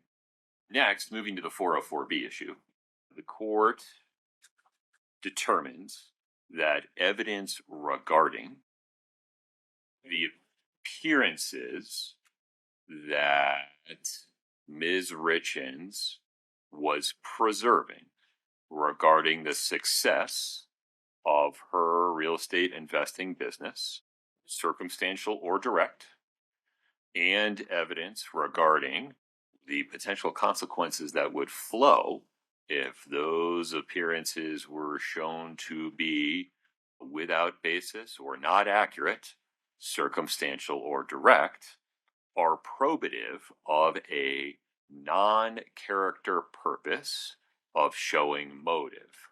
That is, that she, put bluntly, needed money to maintain appearances and to prevent the financial calamity that would show that these appearances were not accurate and the personal consequences that would flow from that.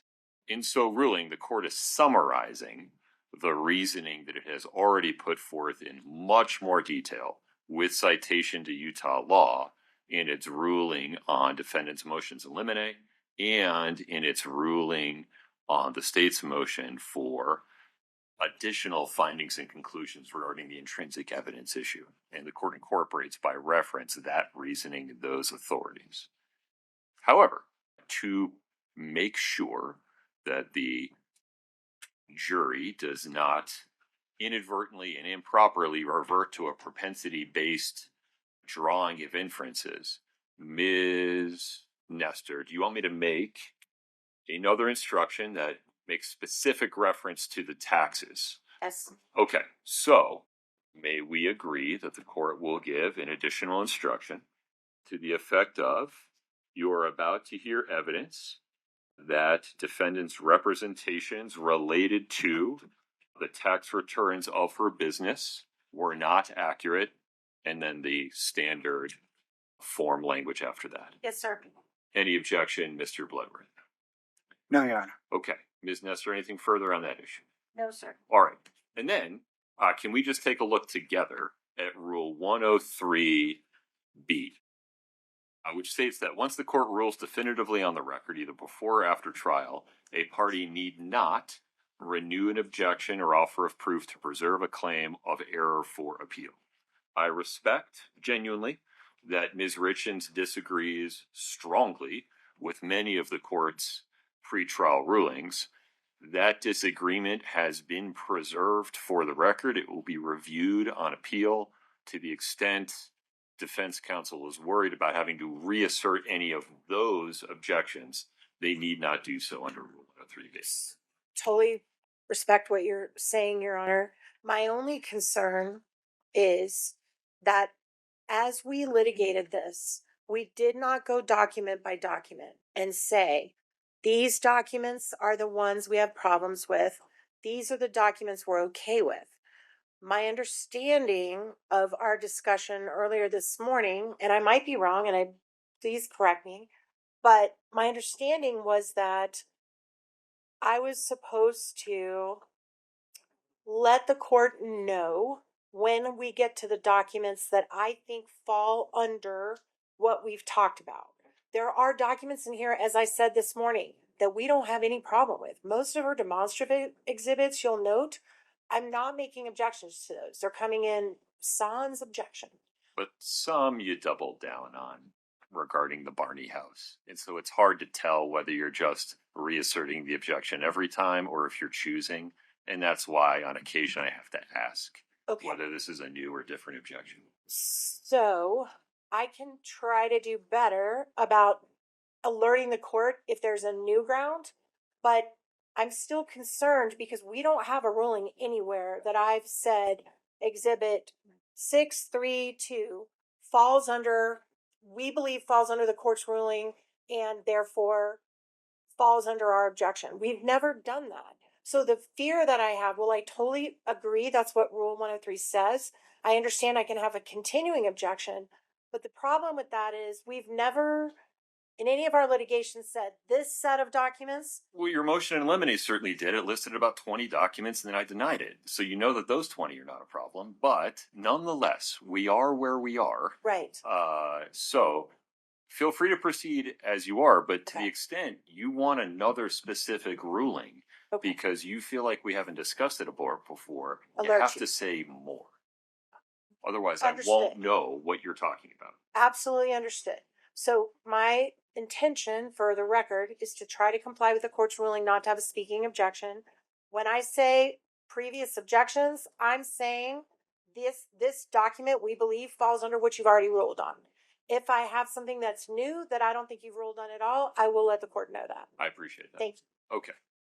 Anybody need a break before we invite the jury back in? Mr. Bloodworth? No, Your Honor. Ms. Nestor? No, Your Okay. Tasia, we're ready for the jury. Please have a seat. Ladies and gentlemen of the jury, an additional instruction. You are about to hear evidence that defendant's representations related to her business's tax returns were not accurate during the period of time before the acts charged in this case. This evidence is not admitted to prove a character trait of the defendant or to show that she acted in a manner consistent with that trait. You may consider this evidence, if at all, for the limited purpose of determining whether defendant had any particular motive. Please keep in mind that the defendant is on trial for the crimes charged in this case and for those crimes only. You may not convict the defendant simply because you believe she may have committed some other acts at some other time. Please proceed. Thank you, Your Honor. Ms. Karrington, let me pick up with that last question. Maybe we'll just answer it again to get back on track. Were K Richins Realty tax returns helpful in your understanding Kouri Richins' financial narrative? And I answered yes and no, or yes or no. Yes, they were helpful to understand the fact that everything didn't match. The money that came out of the bank account that was spent was not reported the same on the tax returns. Well, let me say, was not reported the same to the tax preparer and therefore not accounted for correctly on the tax returns. And then no, because the same thing. If the accounting is not reliable, that doesn't help me understand fully and accurately what was going on in her business. Does this relate back to how you had to calculate expenses as it relates to Kouri Richins rehabbing homes?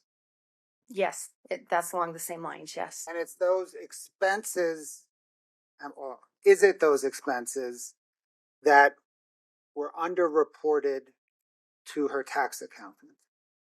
Well, there's that, but there's also the fact that the whole body of those loans we've just looked at was not included. And in looking at the tax preparer's documents that he relied on to put the tax returns together, it's clearly missing. None of those loans is listed as a liability against the revenues. And the documents also show that the only loans that he understood that K Richins Realty had and was obligated to repay were the loans based on that were related to the properties. So there's this huge category of, $500,000 of obligation, or $400,000 of obligation that was completely absent from any of the financial records that the tax preparer put together, and therefore was also missing from the tax return. What was the effect of this inaccurate reporting on K Richins Realty's tax return? So someone or a business that understates the expenses inflates the net income.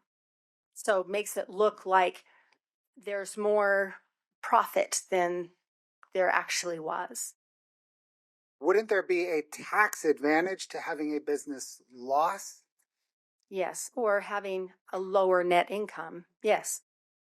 Setting Kouri Richins aside for a moment, based on your training and experience as a forensic accountant, why would a business person want to inaccurately, from a tax perspective, report their expenses and end up paying more tax? I don't know. If expenses, revenues and expenses are reported correctly, there is a tax liability, assuming they made a profit.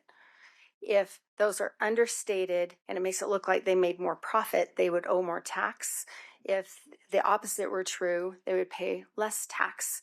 And so it depends on what that person's or business's objectives were. What would a business objective be to want to pay more taxes? Back to speculation. Overruled.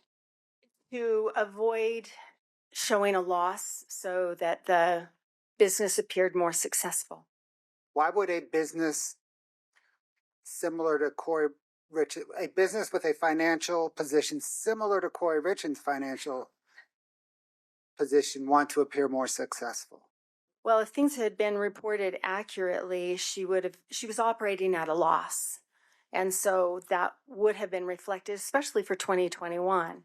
That would have been reflected in an accurate tax return, would have shown a loss there. And during the time, especially the tax return that was prepared in the fall of 2021 that wasn't accurate, that's a time when she was actively seeking funding for, she acquired 3 new properties in November, and Back to speculation. Overruled. factually speaking, she acquired 3 new properties in November of 2021, adding $1.1 million to her debt. She didn't pay anything toward those acquisitions, so she borrowed everything to acquire those properties. And in December is when she put the offer in on that big house. And so these are months that coincide with the inaccurate tax returns in which new projects were being acquired or contemplated and funding was being sought for those. Did you investigate whether Kouri and Eric Richins had any tax liabilities? Yes. Did they? Yes. Do you know about how much? State tax liens were about $70,000 and federal was about $80,000 at least. So $150,000 at least. And were those a joint liability since they filed jointly? That's correct. This is the bank account statement from America First Credit Union for Kouri Richins, the personal checking account 5244 in May of 2021. Ms. Karrington, what is this? This is a check from the C&E Stone Masonry account, and it's payable to Eric Richins, dated April 29th, 2021, for $36,000. And the memo on it indicates taxes TC-546, and that tells me that's a Utah State Tax Commission payment. And based on your analysis, did C&E provide Eric and his business partner, Cody, for that matter, distributions in order to pay their taxes? Check to hearsay. I don't understand the hearsay objection there. That's how she knows. They told her. Why does it lay some foundation for how she knows? Did in reviewing the C&E accounting materials show that C&E distributed to both Cody and Eric Richins estimated tax payments? Yes, no one has told me that, but I can see from reviewing all the bank accounts that there are pairs of transactions, and they are for Eric Richins and his business partner habitually over several years, and they are for different tax liabilities. One moment. The hearsay objection is overruled. Please proceed. Thank you, Your Honor. Ma'am, did you trace this check? I did. If we can go back to the main document, Scott, can you show your tracing of this check? Sure. Scott, if you can scroll down. Right there. So mid-screen, you see April 30th, the deposited check item for $36,000 to go over there. And so that's that check. And they're included in this exhibit is the deposit slip. So I can match that up. Plus the check copy came with this. So I know this is the same $36,000. And then, sorry. At the time that was deposited, what was the account balance? 83 cents. Okay. Can you pick up the tracing from there, please? Yes. So In doing a tracing, I look at the balance at the time a specific transaction is made. And so then I have to match up, but for certain funds, other transactions would not clear the bank. So the following transaction is April 30th, that bank-to-bank transfer of $25,000 could not have been made but for the deposit of that $36,000. So I know those have to tie together. So then I'm looking for what other information will tell me that deduction of $25,000. And where did that $25,000 land? It's a wire out that goes to Stewart Title's Bank of Nevada, I believe. Scott, can you go back to the main document and scroll down, please? No, I'm sorry, down a page. No. Keep going to the wire. This one, please. Sorry. Ms. Karrington, what information does this provide? So this, you can see in the upper left-hand corner, it's a domestic outbound. So this is a wire that it's going out of the account. If you go down the left-hand column, it shows you $25,000. If you go to the middle column, it's from Kouri Richins. Right above her name is the account number 5244. And over on the right, it says it goes to Stewart Title Company. And then go down to the bottom left, and it says earnest money, Kouri Richins. Earnest money being kind of a deposit on a purchase of a property. Thank you, Scott. Can we turn now, please, to a property that you referenced as Legacy Way that others have referenced as the Midway Mansion? Yes. Are you familiar with the property? I am. How so? I have been by it several times over the last 3 years, and I have researched the recorder's documents, the deeds affiliated with that. I submitted grandma request, which is a request for government records so that I could understand all the Wasatch County building permit the inspection records over the years, the life of that property. I have interviewed the prior owner before Kouri Richins bought it. I've interviewed the current owners. I've traced all after Kouri Richins bought it, tried to sell it. I have reviewed each of those 13 offers to purchase the property.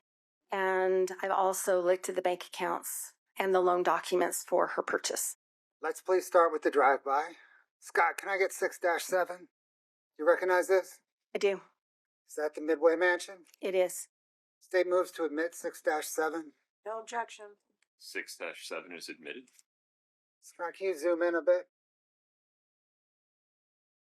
Scott, can I get 6-8, please? Ms. Karrington, do you recognize this document? I do. This is the real estate purchase contract, commonly known as a REPC, that K Richins Realty submitted as her offer to buy the property in December of 2021. Ms. Karrington, what information does this provide? So this tells us in the far upper corner, this is Sierra, and that's the bait stamp that identifies that this came from Sierra West Capital, Matt Strong being the primary lender. It gives, and then if you go first line kind of over on the left, 2/23/2021 is the date. K Richins Realty is the buyer. Douglas Roylance is the seller. And then a couple lines down on the right says the earnest money deposit of $50,000. And then as you go down, it gives the street address is 106 North Legacy. That's why I call it Legacy Way. It's in Midway. That's why people call it the Midway Mansion. And then the parcel number, etc. What information does the purchase price paragraph provide? So it tells us what the the offered purchase price is $2.9 million for this property.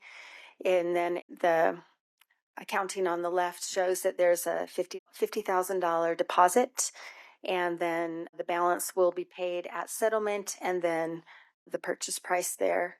And then I know that this is accepted because it's got initials on both and the dates on both, the buyer and seller.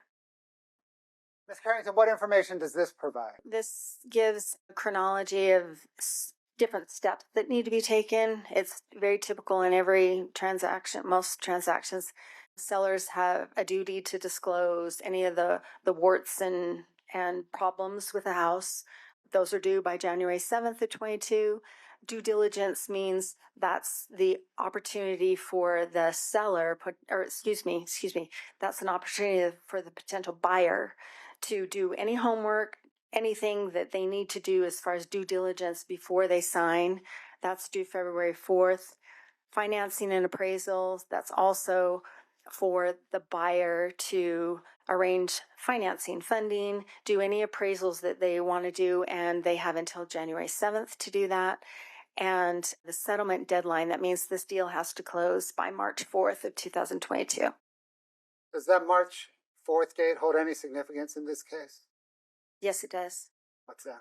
That's the day that this property deal closed and Kouri Richins purchased this house. Did she purchase it on March 4th or March 5th?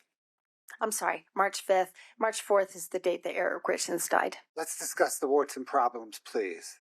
Is that the addendum that was referred to earlier? Yes, it is. Addendum 1. And this is the addendum, am I right, that discloses all the warts and problems? Yes.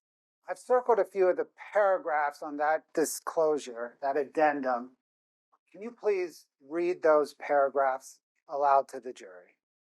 Buyer is to acknowledge and affirm and agrees that these parcels are sold as is, and agrees that both building structures have extensive vandalism, theft, as well as flooring and other structural concerns that may need or will require replacement or repair.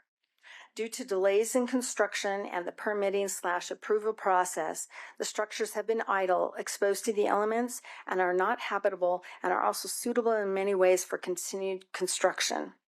Damage has occurred because of the idle status of the projects. Buyer affirms buyer's intent in moving forward with the building project or abandon the project altogether based on buyer's own investigation of said structures in their state of idleness, disrepair, unfinished, and uninhabitable quality. Additionally, animals may have taken up residence in the ventilation systems for which there may be additional damage. Buyer accepts the property in its unfinished, disassembled, unrepaired, damaged state and agrees to confirm through buyer's own due diligence which repairs and remediation efforts are necessary. Buyer acknowledges and affirms buyer's own actual or potential costs of repair, remediation, demolition, remodel, restart, reconstruction, and or completion in moving forward with the building projects. Buyer agrees to purchase and accept the parcels, buildings, structures, and all aspects of the purchase of said parcels on an as-is basis and waives and releases any and all claims against seller or any deficiency, unexpected outcome, or unknown condition, cost, delay, failure, or liability. Property is sold without all or necessary or desired permits, certificates, or allowances to build or complete the building process from Wasatch County or other governmental agencies, and buyer is to be solely responsible for obtaining any required building permits from Wasatch County or any other necessary government entity. The seller's building process was halted by the governmental permitting or allowance process, and as such, buyer intends to purchase these parcels as is, with full understanding that buyer may also face challenges and costs in obtaining necessary or desired permitting allowances to build, rebuild, or complete the building and occupancy process. Buyer acknowledges, understands, and affirms that the structures do not have certificates of occupancy, necessary approvals through all required inspections, and other indicators of structural habitability. The Army Corps of Engineers is currently requiring additional wetlands evaluation of various materials, including water, environmental, etc. The Army Corps is an independent government entity separate of Wasatch County and may require its own permitting, which Wasatch County may also require in order to obtain building permits. The Army Corps of Engineers does not monitor or collaborate with Wasatch County in any way. Wasatch County may or may not issue building permits independent of the Army Corps of Engineers. buyer, not seller, is responsible for moving forward with the Army Corps of Engineers and all other governmental organizations that may have oversight or control of the parcels and building projects and occupancy certification processes. The process of moving forward could take considerable time, present costs, delays, hardships, and burdens to buyer. Buyer does not require any contribution from or assistance of seller with regard to obtaining all necessary permits, certificates, allowances, or approvals to restart the building process or complete said process and obtain all necessary inspections, approvals, certificates, permits, or allowances. The parcels have sewer rights, but the sewer is not yet hooked up, is below grade, and will have to be pumped. All necessary steps to obtain sewer function is the responsibility of the buyer and may be required to be on site on the subject parcels. Additional or dedicated open space, i.e. wetlands, or other required remediation or mitigation may or will be required by the Army Corps of Engineers, and that to achieve mitigation or remediation, additional properties may be required for such. Thus, a potential off-site property may be obtained by the buyer. And if not on an additional off-site property, then remediation or mitigation may or will be on-site the subject parcels. There is a mitigation process that will need to be coordinated with the Army Corps of Engineers. There will be costs related to preparing lands to offset any disturbed wetlands. An outside consultant with BioWest has submitted data and recommendations to the Army Corps of Engineers. The Army Corps of Engineers will determine a mitigation plan with permits in cooperation with buyer. The Army Corps of Engineers will require further evaluation and study of wetlands underneath mounds of fill soil on the parcels. So, seller will provide access related to studying groundwater for the Army Corps of Engineers. Ms. Karrington, in your experience reviewing REPCs, have you ever reviewed a REPC like that? No. This is the settlement statement for the Legacy Way Midway Mansion property, where K Richins Realty is the buyer and Douglas Roylance is the seller. And this is the final version of the sale. This is the property address here, the buyer, the seller, and the lender is Sierra West Capital. So that's the Sierra West Matt Strong stuff. So then over here shows the settlement date and the disbursement date as March 4th of 22. This shows the sale price. This is the buyer's version. There is a seller's version, but this is the buyer's version. This is the sale price of the property at $2.9 million. And then here shows 2 of the 4 loans on this property.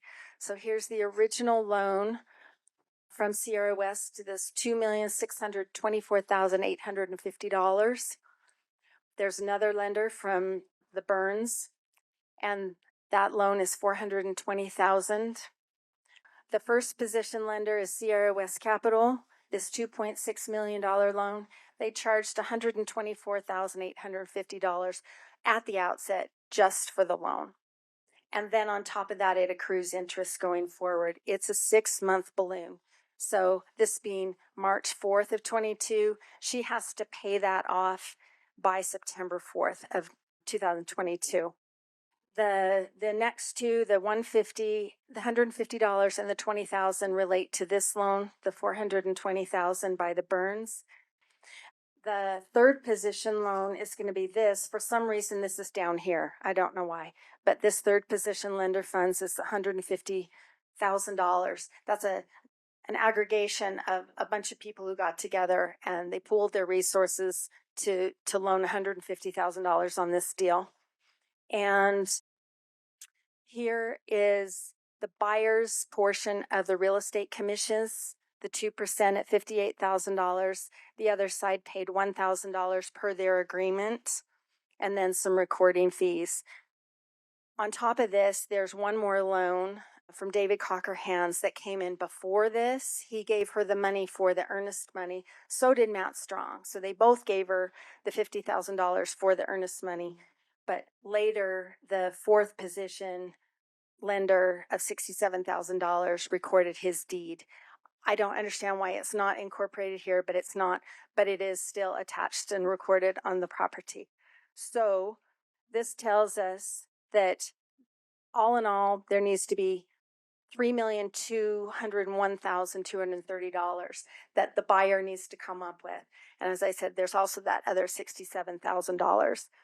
So she borrowed $3,259,000 against this property to buy it for $2.9 million. And then there was a little overage. And so this $87,240 came back to her. And we can see that go back to her bank account, and that hits her bank account. So does this show that she borrowed $3.2 million from other people to close on a $2.9 million house, and at closing she walked away with $80,000? $87,000, yes. On the day that the Midway mansion closed, how much was it worth? $2.9 million, because that's what she paid for it. That was the agreed price on that for that transaction. Is it worth? Is the real estate market like other markets in that the value of something, whether it's gold, oil, real estate, the true value on any given day is what a willing buyer and willing seller agree to? Yes, and so in addition to the fact that that's what the market dictates, the IRS rules also say that a transaction is valued between a willing seller and a willing buyer, and industries function like that all the time. Business valuation, a forensic accountant who conducts a business valuation of a business will use that same concept. Did you use that same concept in valuing all the properties involved in this case? I did, because that's what she paid for them. What is it? It is a loan agreement reflecting that large loan between Sierra West Capital and K Richins Realty. Is this the loan agreement between K Richins Realty and Sierra West for the Midway mansion? It is. And Sierra West was the biggest lender at $2.6 million. That's right, yes. Scott, could you just scroll down on page 1? Scott, could you go to page 12, please? Is this part of what is, are we looking at what is known generally as a closing packet? Yes, that would be consistent, yes. These are the closing documents on the Midway mansion, at least the closing documents for the largest funder on the Midway mansion. That's right, yes. And is this the signature page? Yes, it is. And is that signature notarized on the 5th of March? Yes, that's correct. Is this another different signature page? Yes, this one is basically acknowledging that the company that's buying this authorizes Kouri Richins to act on its behalf. Is this yet another signature page in the closing documents? Yes. Is that yet another signature page in the closing documents? Yes. Is that yet another notarized signature page in the closing documents? It is. Did Ms. Richins have the ability to service the $3.2 million in debt when it came due in 6 months from closing? She did not. What is it? It's an email string between Matt Strong and Kouri Richins. And does this email string in part discuss how much money Kouri Richins estimated would be required to finish the Midway mansion? Yes. This is the one where she's asking him to loan her the earnest money, the $50,000 for the project. In part, yes. Right. Yes, Paul Benson knows his stuff. He's selling a Park City property right now for $42 million, and he got 5 offers in the first week. Insane. Yes, so this property is buying at $2.9 million and then $3 million in reno. A RV, $16 million. Absolutely insane numbers. Someone is going to make a killing on this. That's where I need your help. Thoughts, ideas. Realistically, obviously, I don't have $3 million for renovations. With the $50,000, if you can make it work, awesome. If you can't, that's fine too. You do what you're comfortable doing. Numbers are tight on this one, so I thought it may be a challenge. But for real, if you can't make it work, that's totally fine. Just let me know. I attached the contract here if you want to read through it. P.S. Oops, I forgot to mention, since the house itself is taking away wetlands, we'd have to buy another piece of land nearby and restore it. The government is like, you take our wetlands, then you gotta give some back. Easy problem to solve, right? Double oops. Also forgot to mention, no septic systems are allowed on wetlands, so we'd have to build a sewer basically, as there is no sewer line to connect to nearby. Are we in the sewer construction business? Well, we will be soon. I have a part-time worker that can handle it. Ms. Karrington, based on your financial analysis, did Kouri Richins either have or have access to $3 million to renovate the Midway mansion? Objection, Your Honor. That's not consistent with what he just admitted. It's a different question. Can you please restate it? Make sure we're listening to the question that he asked. If you'd say it again. Ms. Karrington, based upon your financial analysis, did Ms. Richins have or have access to $3 million for renovations of the Midway mansion? Not that I. Hold on. What was your objection? Same objection, Your Honor. He's misstating what's in front of him as far as the evidence. His question does not relate to this. Any other objections? No, sir. Overruled. Go ahead. Not that I'm aware of. Thanks, Scott. Ms. Karrington, did you investigate or try to trace any money flowing to the Midway Mansion project once Kouri Richins closed on it? I did look, yes. Did you find any money flowing to that project? I did not find any money flowing to that project. There's one that is a maybe. Okay. But no, nothing significant. What's the maybe? It's in the neighborhood of about $3,000, I think. The reason it's a maybe is it's during that time frame, and it's to an entity that, and I'm sorry, I really can't remember which entity, but there's one that I thought might relate to this project, looking for, what she usually does when she acquires a project, she moves forward.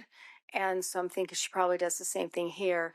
There's one that I recall fits that category, but it's minimal. So at most, she, as best you can tell, invested maybe $3,000 into the Midway Mansion. That's correct. Did you investigate whether Kouri Richins tried to sell the Midway Mansion? Yes. Did she? Yes, she did. When? She listed the property on March 12th of 2022, so the week following her acquisition of it. That's also a week and a day following Eric Richins' death, right? That's true. Did Kouri Richins ever sell the property? She did not.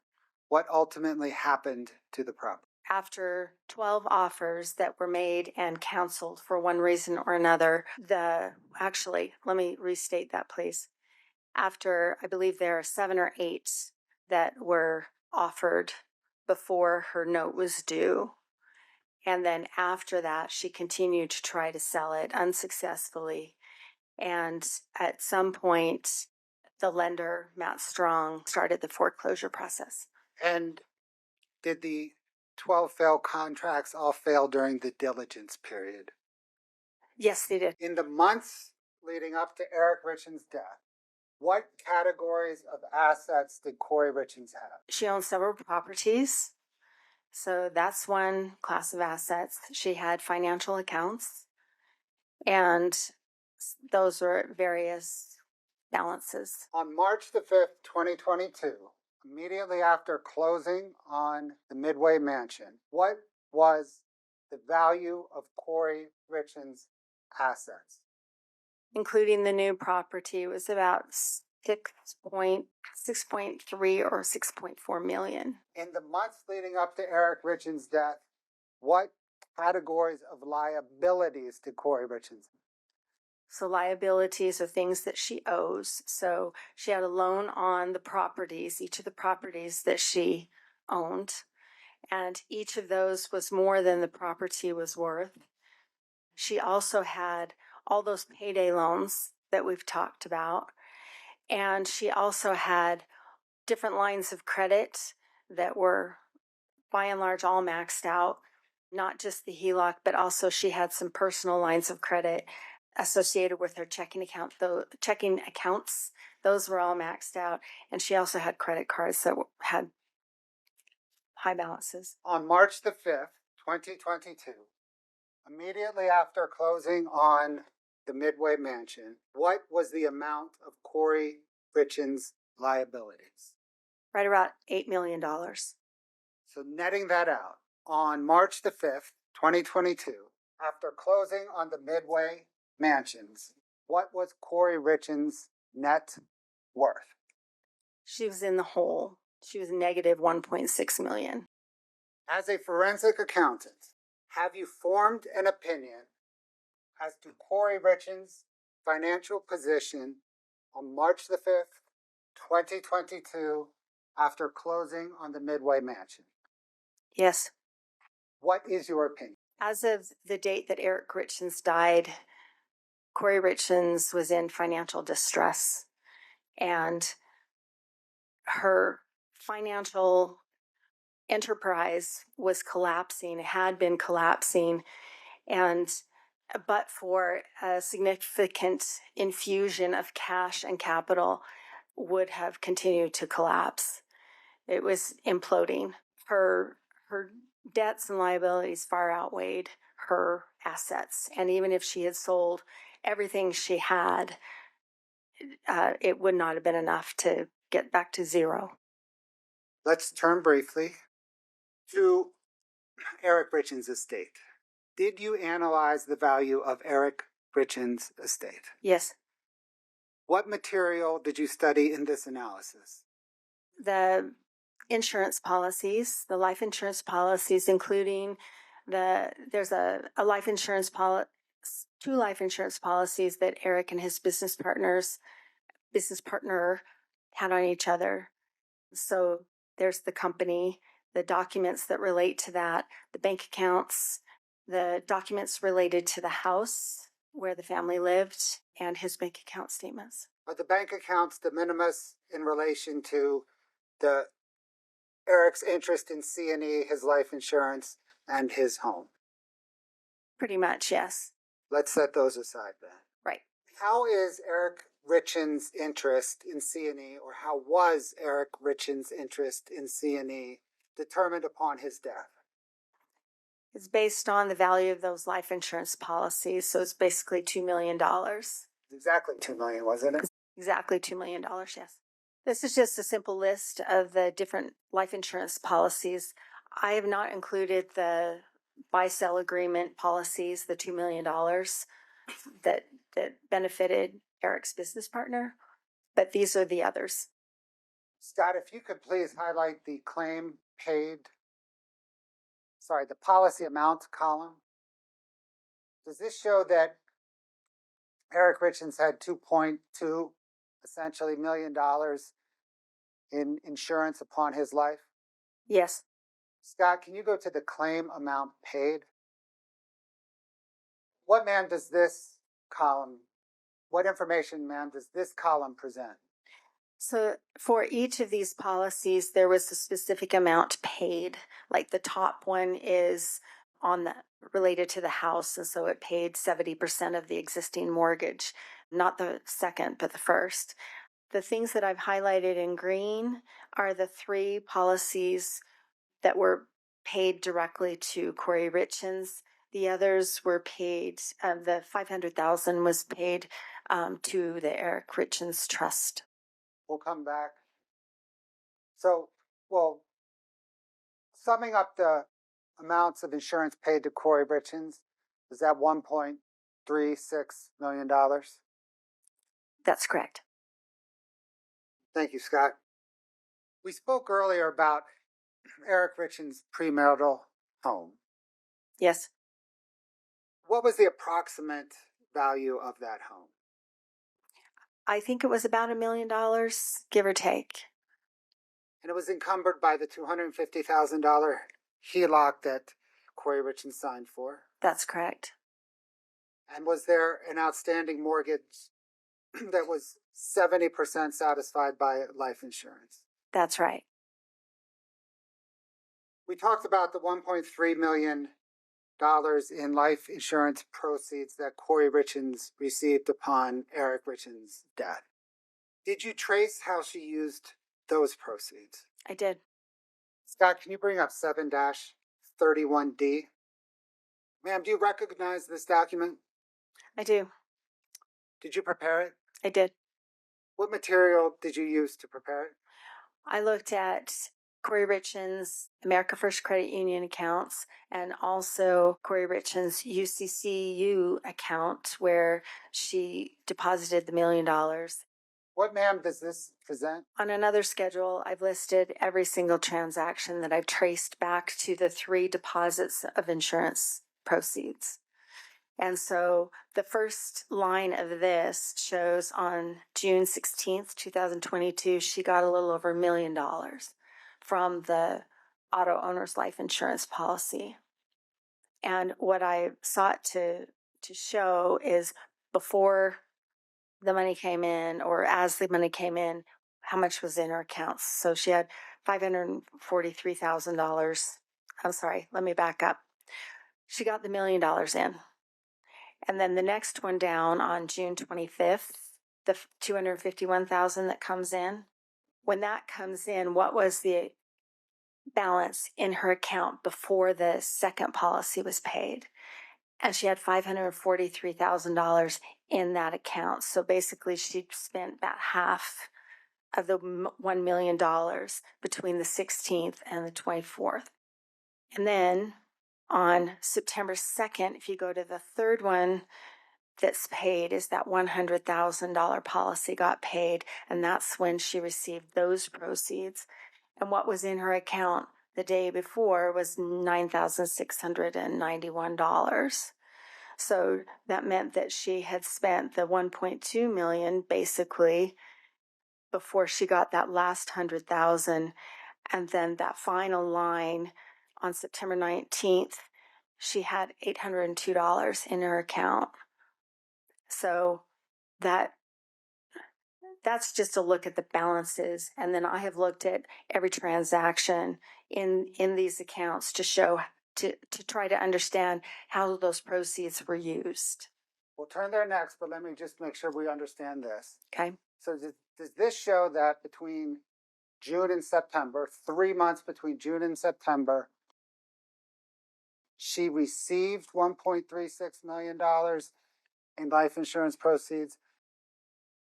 That's what the bank account shows, and this is drawn from the bank accounts. Thank you. Now, Ms. Karrington, am I right that it doesn't really read left to right? It reads top to bottom. It's a vertical, yes. What information does this demonstrative present? I wanted to portray the funds that came in from Eric's death, and I've highlighted, or I put in bold the different life insurance policies, proceeds that came in, and then the way those were spent. I have taken everything over $1,000. There are a lot of transactions for, whatever, $700 or $43. Those are not on here. So anything over $1,000 is on. What information does this present? So this shows that even without putting those de minimis transactions in there, there's 1.3, almost 1.4 use of the proceeds, or that came in, and she spent the 1.2. So she spent it all. And then my footnotes here, I attempted to do the same thing that was in that other section, my footnote 2. These are the different accounts that she had, and these are the account balances when the new insurance comes in. Now let's just highlight, Scott, maybe the far left column on the first page. Perfect. So that shows where, when she gets a $1 million life insurance payment into the account, you then detail where it goes. That's right. And those are all the transactions below it. That's right. And so you can see the money comes in, and there are some expenses for projects. There are expenses to pay debt, figure lending, grain grass holding, the One Main Financial. But I can see things that do relate to what I'm thinking are projects like Rocky Mountain Dirt, Home Depot, Lowe's, et cetera, et cetera. And then you see on 6/4/22 those 5 transactions to the Utah State Tax Commission. And especially on the right, Scott, can you see that bottom one?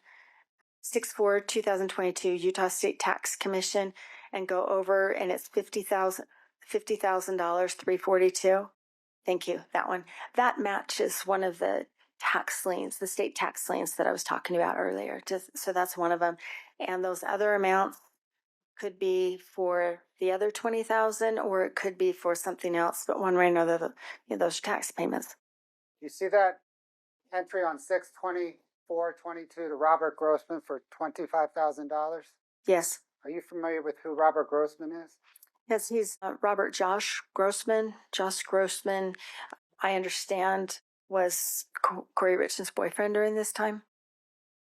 Thank you, ma'am. When you analyzed how the $1.3 million in insurance proceeds were dispersed, approximately how much of that $1.3 million were used to pay debt? About 600,000, somewhere in there. So about half, a little less than half, was used to pay debt. Thank you, ma'am. I think that's all I have for now. I suspect we're going to take a break, and the defense will have some questions for you. Ms. Nestor, please proceed. Thank you, Your Honor. May it please the court. Good afternoon, Ms. Karrington. Good afternoon, Ms. Nestor. You and I have known each other for some time. Is that accurate? That is accurate. Okay. So I'd like to talk to you about how you got involved in this case. Is it fair to say that you were brought into this case by the gentleman who was working as a private investigator for the trust for the estate? Absolutely, yes. And his name is Todd Gabler, correct? That is correct. And Mr. Gabler is also someone you've known for a really long time. I have. Professionally, yeah. Right. Well, of course. I should have said that. I'm sorry. And you guys even share office space, or did at one point? No, never. I thought you did. Sorry. And so initially, when you were brought into this case, Eric Richins' family was really your boss in the matter. I wouldn't look at it that way. I was hired by their attorney, Crystal Bowman Carter, after Kouri initiated the lawsuit. That's when I came in. But the work you were doing was designed to assist Eric Richins' family in the litigation. Fair? Fair, yes. All right. And during the time that you were working for the family or the estate or the trust, did you also do some witness interviews with Mr. Gabler? No. You didn't go to any interviews of witnesses with him? No, I didn't. I did not go to any with him. No, I don't think so. No, I didn't. And then at some point you stopped. Sounds like your work kind of trickled off for the estate or the trust when they got a new lawyer, right? Right. I've known that firm for a long time, and I'm usually on the other side. So they use other people for their forensic accounting. And so I was not surprised when the estate got, when the trust, the estate got new lawyers, that they didn't adopt me as well, which is fine. That's okay. Yeah. And then how is it that you became associated with the prosecution team? I don't know how that happened. They reached out to you? They did. And are you aware of whether Todd Gabler recommended you? I have no idea. And Mr. Bloodworth asked you on direct. He mentioned that they've retained you at your normal rate. Is that right? That's correct. So it looks like you've done quite a bit of work. I have done a lot of work. Binders worth of work? Yes. And so how much have you been paid by the state or by the county? I don't know exactly, but it's probably about $200,000, which is a lot. All right. Now I want to talk to you a little bit before we get into details about it, the nature of the house flipping business. Okay. I think you talked a little bit about this direct, but the idea of someone who's in the business of flipping houses is you want to buy a property that appears to you to be undervalued for sale. Is that fair? Well, you want to get a good deal on it. Is that what you mean? Sure. Yes. So you look for something that maybe is a little below the value of the property. Fair enough, yes. And the idea is you do just a little bit of rehabbing, right? You don't want to sink a ton of money into it or you're going to not make a profit. Well, it depends, right? It depends. I mean, it depends on where where it's located and what's the upside. Miss Richins' properties spanned a lot of those. Some of them were very small, easy fixes and flips. And then like the one that we were talking about, the Mill Creek project, that was enormous. The Provo project was enormous. So it could be any of the above. Sure. But if you want to make money, the goal is to do as little rehabbing as you need to flip the property. Is that fair? I think that's fair, sure. And as I would say, put a little spit and polish on it and then get it ready for sale, right? Fair enough. Okay. And then the goal is to flip it as quickly as you can for more than you paid for it. That's correct. And enough more that it covers whatever you paid to spit and polish it. That's the idea. All right. And the nature of this business is the goal is to hold that property for as short a time as you possibly can before you flip it. Absolutely, especially because of the way the financing works. Right. And let's talk about that. Okay. So because you know the goal is only to hold that property for just a really short time, you often use what are called hard money lenders, right? That is true. And we did hear you talk about that on Direct, but just as a quick refresh, because I think that was 20 years ago, the hard money lenders lend money without all of the formalities that a bank requires to lend money, right? For example, that is correct. For example, the underwriting process is almost nil. And to sound really kind of juvenile about it, it's basically wealthy people that are willing to loan you money short term for a short period of time at a super high interest rate, right? Right. And they assume the risk of that. And in exchange, they have very strict zero tolerance default clauses that make a loan just skyrocket in cost and interest if it's not met, if those terms are not met. And the reason for that is this is a risky business. Yes? For both sides. I'd say it's risky for the borrower. And for the lender. Because they're not putting someone through all the vetting that a bank would. They're just trusting them that they're going to show back up in 90 days and pay them off. But you're missing a key piece. They secure that property with their trust deed so they've secured their collateral. Totally fair. That's absolutely right. So riskier for the person that's doing the flipping than for the hard money lenders. Yes. But the hard money lenders generally do not expect to get paid monthly payments in between when they loan the money and when they get paid back. Fair? Well, it depends. And I think that's usually a true statement. Kouri Richins had most of her loans that were like that were 6-month balloons. There was nothing expected. In fact, when the subpoenas went out, I expected to get all these ledgers back, and nobody has a ledger because they didn't care. They just knew when the balloon was due, and they were going to get their money or their property. Exactly right. Miss Richins had 3 property. Well, she had 2 lenders that had monthly payments. And because of what you just said, the hard money lenders have what we call a promissory note, just a promise that if I don't pay you like I promise on this note, you can get the value, you can get the property and sell it yourself and recoup your money, right? Yeah, there's a promissory note on any kind of a loan. So when you put all those loans up there, they're backed by the collateral, the house. Can you clarify which loans they put up where? Sure. And that was a broad statement. So I just want to make sure we're talking about because the loans I put up there are the Payday loans, and those are different. I'm talking about the hard money lenders. Okay. When you showed some notes, for example, where I think Matt Strong paid a couple $1 million on one property. Somebody else paid $300,000 on another property. All those loans were backed by the property. They were totally secured.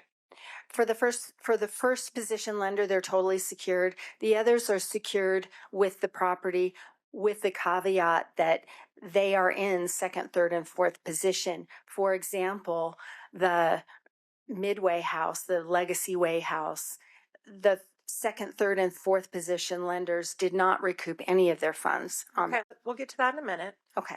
But if Kouri were to default on a promissory note and they went after the property and took it and sold it, Kouri would owe zero because they would have recouped their note from the sale of the property. That's true. She'd owe zero and she would have made zero. Right, but she'd owe zero. That's true. That's true. Yes. Okay. Well, Did you? I'm sorry. It's probably she would probably owe zero. I don't know. They could go after her for the residual. I don't know of a situation where that happened here, but Okay. Did you do any analysis of the average length of time Kouri held the properties before she would flip them? no. Okay. I do know. I do know about every property, but I haven't compiled that into a schedule. Did you mentioned you interviewed, I believe, some of the hard money lenders, is that right? That's right. And prior to Kouri's, actually, let's do this. Prior to Eric's death, every one of those hard money lenders got their money back from properties they gave to Kouri, or properties that they lent money to Kouri on, correct? Let me think about that. Prior to Eric's death. Yes. No, that's not true. There's one of her early projects, I think it's Casperville, where she ended up $28,000 in the hole Okay. on that project. So she walked away with no buyer proceeds from that. And that was not a successful project. And I haven't looked to analyze who got what, but that would be a situation where not everybody got their money back. Do you know whether she made them whole with her own funds or in some other way? I have not seen anything that reflects anything like that. So you don't know? I don't know. No. Okay. So except for one occasion, on all these other deals that were done before Eric's death, all the hard money lenders got their money back from the deals they did with Kouri, plus interest. I would say that's probably true, but I may come up with another one. I try not to deal in absolutes. Right now, I want to talk about these bank accounts. Okay. And I appreciate that you were trying to, excuse me. Oh, sorry. I appreciate that you were trying to track insufficient funds, things that popped back. I call them in my parlance bounced checks. That's what I know them as and have done. When you were tracking these, did you ever go back and see how or if or when they were made whole? They weren't made whole. Okay.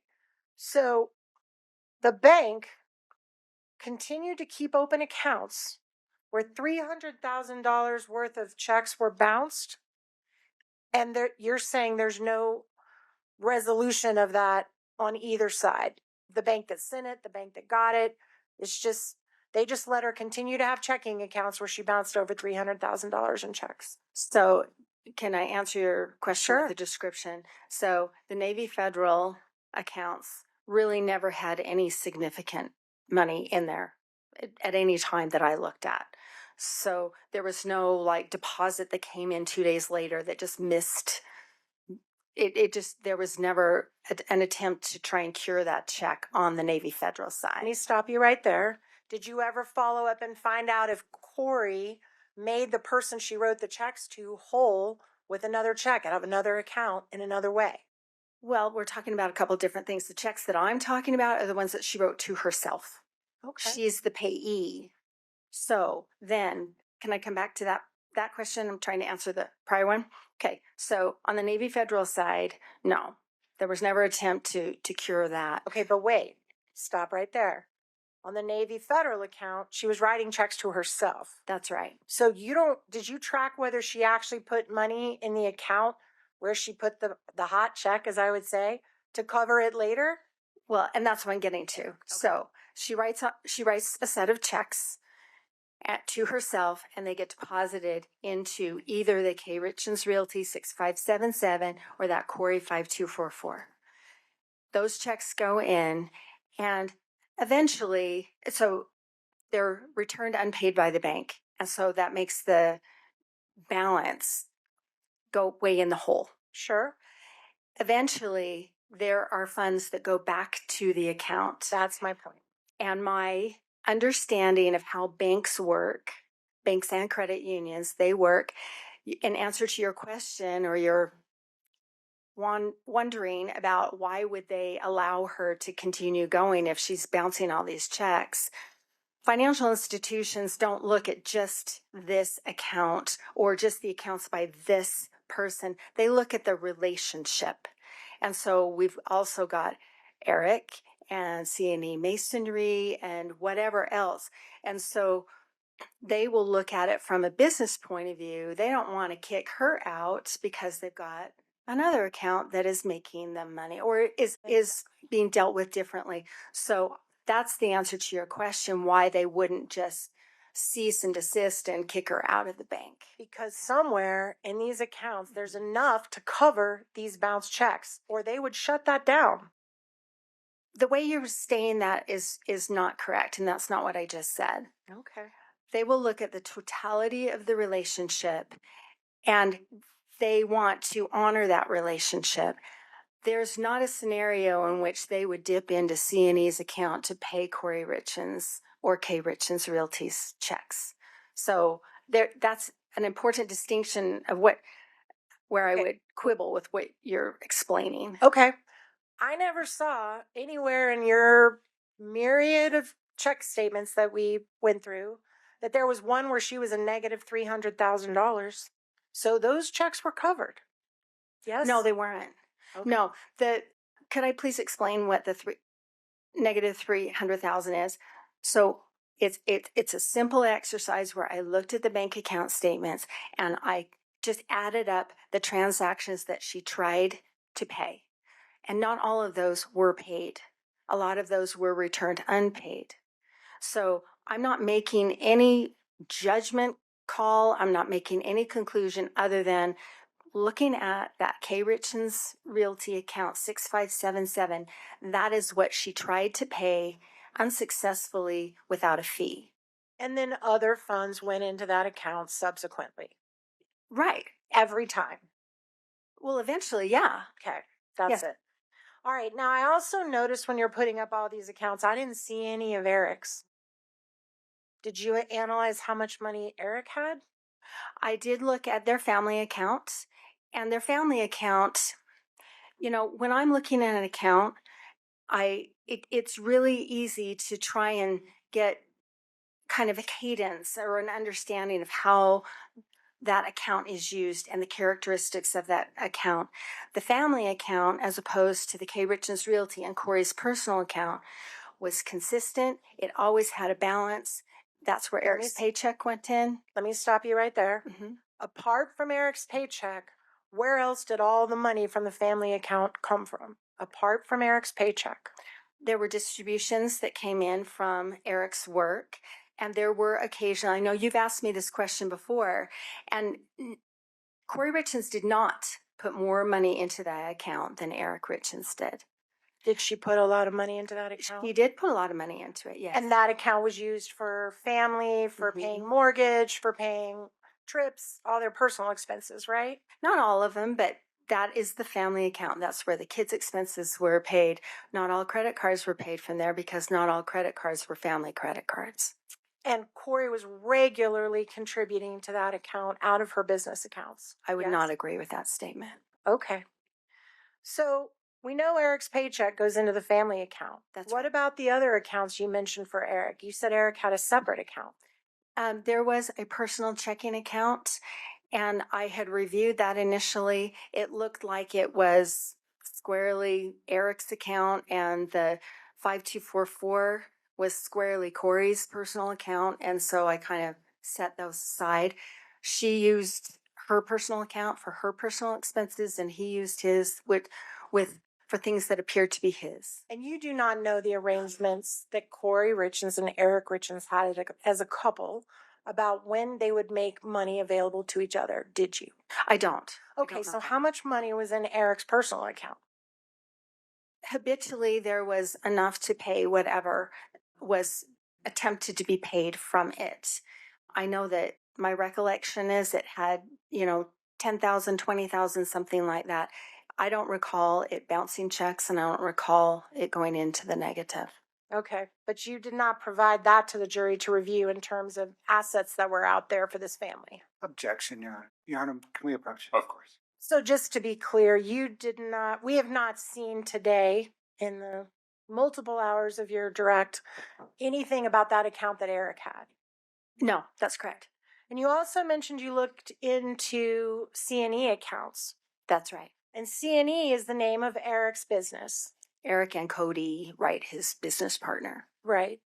And that's where he kept his business profits, correct? They kept theirs, yes. Okay. And I didn't see those accounts today. We haven't talked about how much Eric was worth while he was alive, have we? No, Kouri didn't have any control or access to the C&E account. You understand they're married. I understand that they're married, but that is not, that's a business account that was shared between two business partners. Okay, but business owners can do something called a draw, right? What's That's a right. draw? Your Honor, objection. Scope.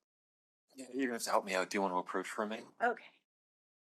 The C&E accounts, that's the business accounts that Eric and his partner put money in for their business, correct? That's where their revenues and their expenses were paid, yes. And the jury saw multiple examples of C&E checking accounts today during your direct, did they not? That's right.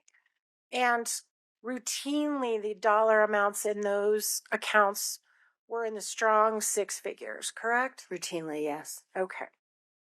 And you don't know what arrangement Kouri Richins and Eric Richins had about whether or not he would invest in her business, whether or not he would be a silent partner, whether or not he would help her fund her business. You don't know that, do you? No.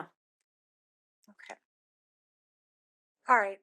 I want to talk a little bit about the Barney house, Okay. Chelsea Barney's house. You guys spent a couple hours on that, or about an hour and a half on that today in direct. And as I understand your testimony, Ms. Barney was going to provide $45,000, or did provide $45,000, which you traced all through Ms. Richins' accounts, to Ms. Richins to be used at a closing in the future, correct? To be used at a closing that day. Thought they never had the closing. Well, they didn't. Right.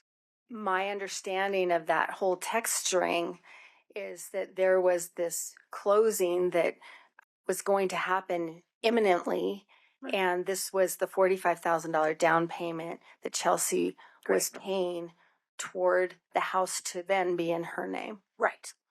And the $45,000, well, strike that. Let me back it up just a little bit so it's not confusing. Kouri Richins Realty had already purchased the Chelsea Barney home prior to all this, correct? That's right. And you went through all the efforts she was making to try, well, let me ask it this way. When it's first purchased, the idea was probably to flip it, right? Like she does all her business. No, She was going to keep it. she was going to keep this one. Okay, but she had hard money lenders the same way she did on her other flip properties originally. Well, remember, she's got those two different kinds. She's got the hard money where she's got a 6-month balloon and she doesn't have to pay anything in between. And then she's got the other ones where she has a due date, a maturity date, and she has to make those monthly payments. This was one of those. And so her original loan was due January 8th of 2022. And that's about the time that this transaction with Chelsea's going on. Okay. And as you explained in your direct, she was trying to shop around for a long-term mortgage to get better terms of the mortgage, right? Right. With David Ige and Excel, she was trying to refinance a few things. Right. And while she's looking for a new mortgage package, Chelsea sends her this $45,000, right? No, I think I could be wrong about this. She had been dealing with David Ige since August and September of 2021. It was right about this time that everything just fell apart because he needed wet signatures from Doreen and he never got those. Okay, So so everything try fell to apart. focus on my question if you can. Okay. While Kouri's looking for a new mortgage lender, a new mortgage package, during the time that she's shopping for people, and you kept putting up all the ways she's trying to get new lending, that's when Chelsea provided to Kouri the $45,000. I don't know. I don't know what she's thinking. I don't know what she's doing. What I can say in response to your question is that I'm aware that she had been dealing with David Ige on a number of properties over a number of months. I don't know who else she might have been shopping, looking for a new loan. I know that she had a deadline and she had extended that loan. Okay, I thought you said she was shopping with Excel. She was. Okay, so that's one person she's shopping for, right? You brought that up. I'm not trying to argue with you. Okay. I'm trying to understand and answer your question. You said she's shopping to all these lenders. I don't know that. I know that she was consulting with David Ige and had applied for a loan to refinance a number of properties through him. Okay. And there were 3 different phases with him trying to get that funding. Doreen was brought in trying to get that funding, and it did not come to pass. Exactly. So the $45,000 was not put in a trust account at a closing firm, right? It was given just to Kouri. That is true. And Wait, please Okay. wait and let me just ask my questions. my apologies. So the $45,000 is given to Kouri, not in trust, not to be held, was given to Kouri, correct? That's right. Okay. As long as Kouri Richins shows up at the closing, whenever it's set, with $45,000, she's complied with her agreement with Chelsea, correct? I suppose that would be true. So if Kouri knows that she's got money coming prior to that closing that will more than cover the $45,000, and she uses the money quickly to pay some quick debt, she still hasn't violated her agreement with Chelsea if she shows up at the closing with $45,000, correct? You're on her foundation. Overruled. Go ahead. I believe some of that requires a legal conclusion. I'm not a lawyer, and that's for the jury to decide. If in that scenario that you've described, that would be her kind of floating that money. Right. Just saying, I know eventually I have to come up with $45,000. Right. So in your scenario, okay. Okay. And then what happened before they got to the closing? Do you happen to know? I'm sorry, that's a big ambiguous question. No, I don't. I don't know what you're after. Do you know whether Kouri was arrested before they were able to do the closing? Kouri was arrested 14 months later. Are you talking about the closing on Chelsea Barney's house? I think what you're asking me is, so Chelsea Barney gave her the money in January of 2022. Eric died in March of 2022. Kouri was arrested in May of 2023, coming out of the title company in which she borrowed $95,000 using that home as collateral. Okay. Along with the Roy house that Kouri also owned. And then she used that $95,000 for debt payments of her own. Okay. So is that the closing you're talking about? Yes. Okay. All right. So then I want to talk to you about the HELOC. Katie, can you please bring up 5-89D? This is in evidence, Your Honor. All right.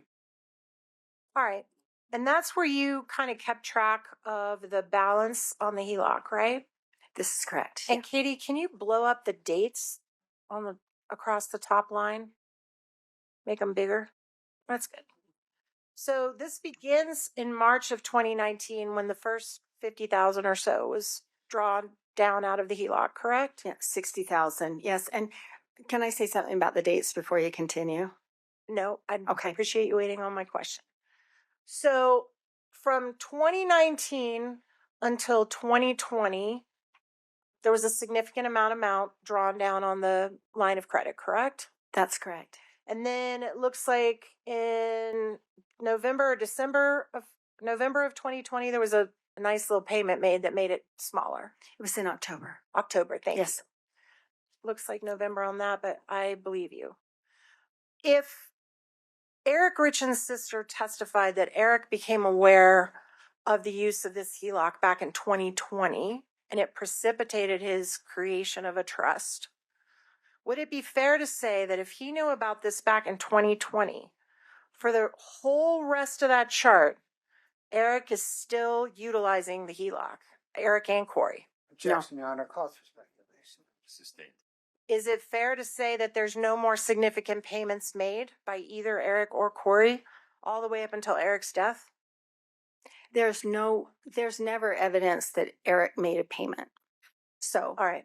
yes. So is it fair then to conclude that if he knew about this in 2020 and never made a payment until his death 2 years later, that he was aware of this and could have checked it at any time? His name is on the account, right? Objection, Your Honor. Calls for speculation. Sustained. His name was on the HELOC, right?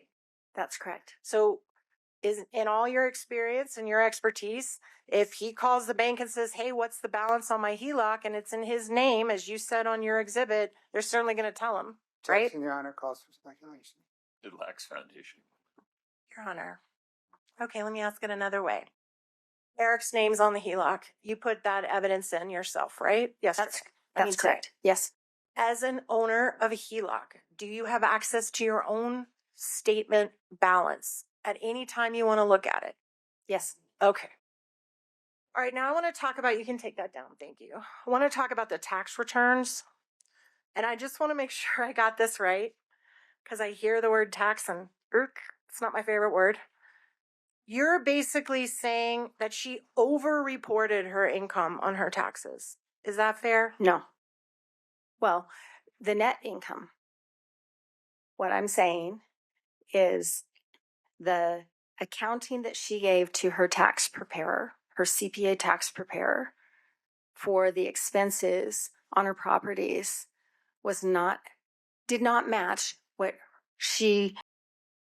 her own notations in her bank account. So because of that error, she paid too much taxes, in your opinion, like a lot too much taxes.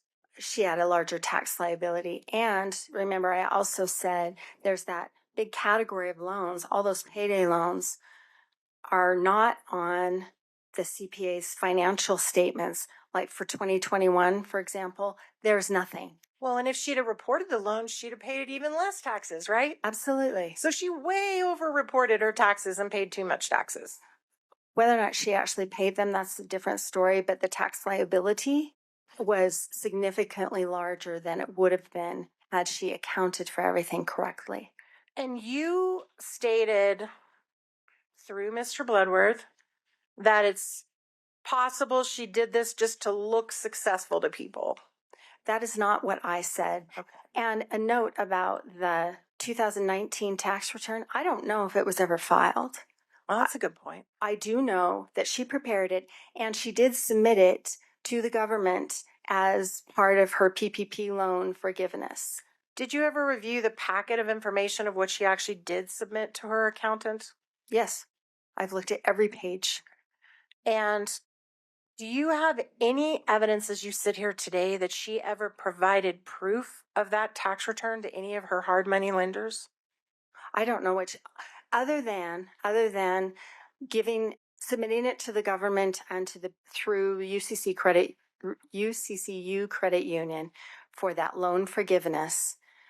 I don't know if she ever showed that to anybody else. So it's fair to say that if she never did, it's pretty hard to argue the whole reason she way overpaid her taxes was to look successful to people if she never shared it with anyone. Fair? No, because you're talking about just that one tax return. Greg White did not prepare that tax return. Greg White prepared other tax returns for her. Do you know how Greg White is related to Eric Richins or to Kouri Wright? I'm sorry, his business partner? No, I don't. Did you know they were family? No. Okay, so now I want to talk about also just very quickly because I'm about to wrap up and I don't want to leave this behind. When we were talking about the bank statements that you put on, you don't have any personal knowledge as to how Kouri got the C&E bank statements, do you? I do. You know how she got them? Yes, I do. How do you know that? I've interviewed Kouri Wright, and there was a time when, well, there are two reasons why she would have had access to those. Okay, let me stop you. So you're speculating on how she could have gotten them, right? No, I'm telling you what I understand from my work. Okay. Okay, so there was a time when Kouri Wright and Eric Richins, being the business partners, had their wives associated with the back office kind of stuff, doing the books for the business and that sort of thing. And there was a time that those responsibilities were shifted only to Cody's wife and taken away from Kouri Richins. When was that? I'm sorry, I don't recall. Okay. I don't. So stop there. Okay. The statements you introduced today from C&E were all in 2021. Do you know whether or not Kouri had those responsibilities taken away from her prior to 2021? I don't remember what he said. Okay, so if her responsibilities were taken away from her by 2021, do you have any knowledge of how she would have gotten those C&E bank statements?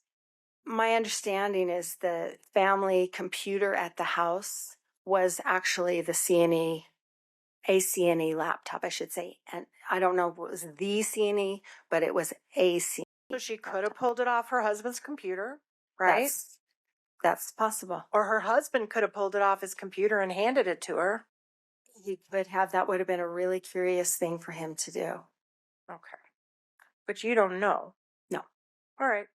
Now I want to talk about the profit and the taxes, the profit and loss analysis, all of these things that you were doing. Is it fair to say that someone who's not a you, someone who's a me, who barely can balance their checkbook, that we judge our success on what we report to the IRS every year? Did we make money? Did we lose money? Is that fair?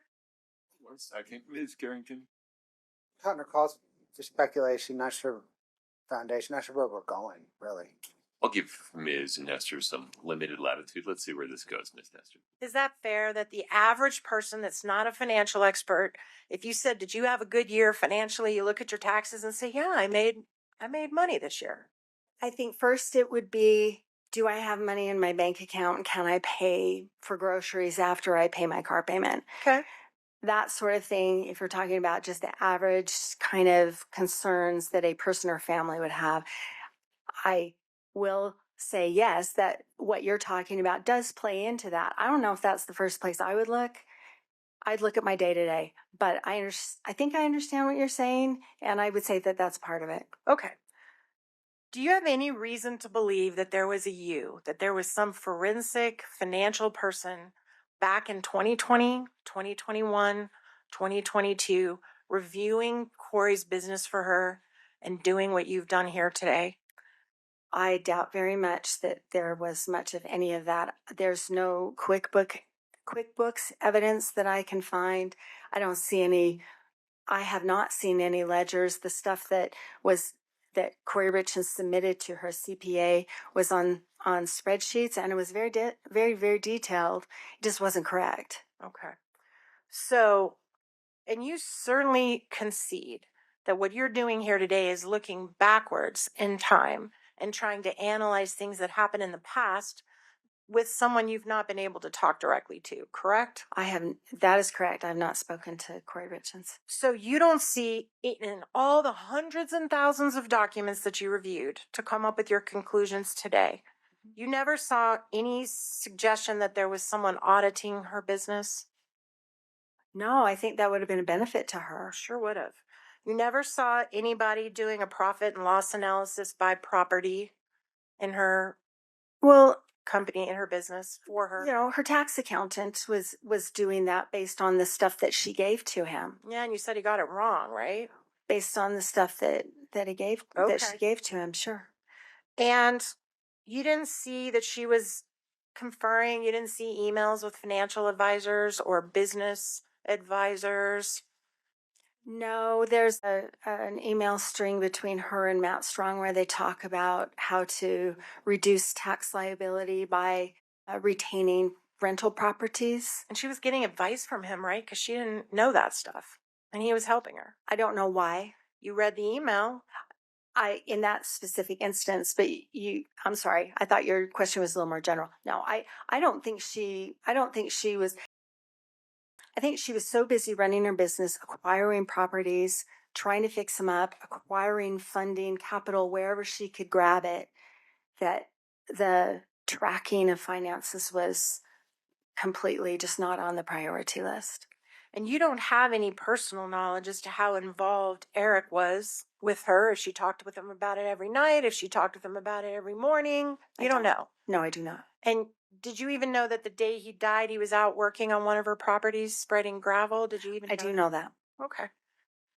And you don't know whether or not she got advice from other people besides her husband, Matt Strong. You don't know. I don't. Objection, Your Honor, misstates the testimony. Oh, the jury can hear both pieces of what Ms. Karrington just said. And speaking of Matt Strong, there was one thing I did want to bring up. Katie, just for the witness only, Your Honor, could we please pull up Exhibit 1066? Did you review this when you were looking at all of your documents? Yes, I did. And you relied upon this in terms of making conclusions about potential rehab of the Midway mansion? I did, absolutely. Okay, Your Honor, I move to admit Exhibit 1066.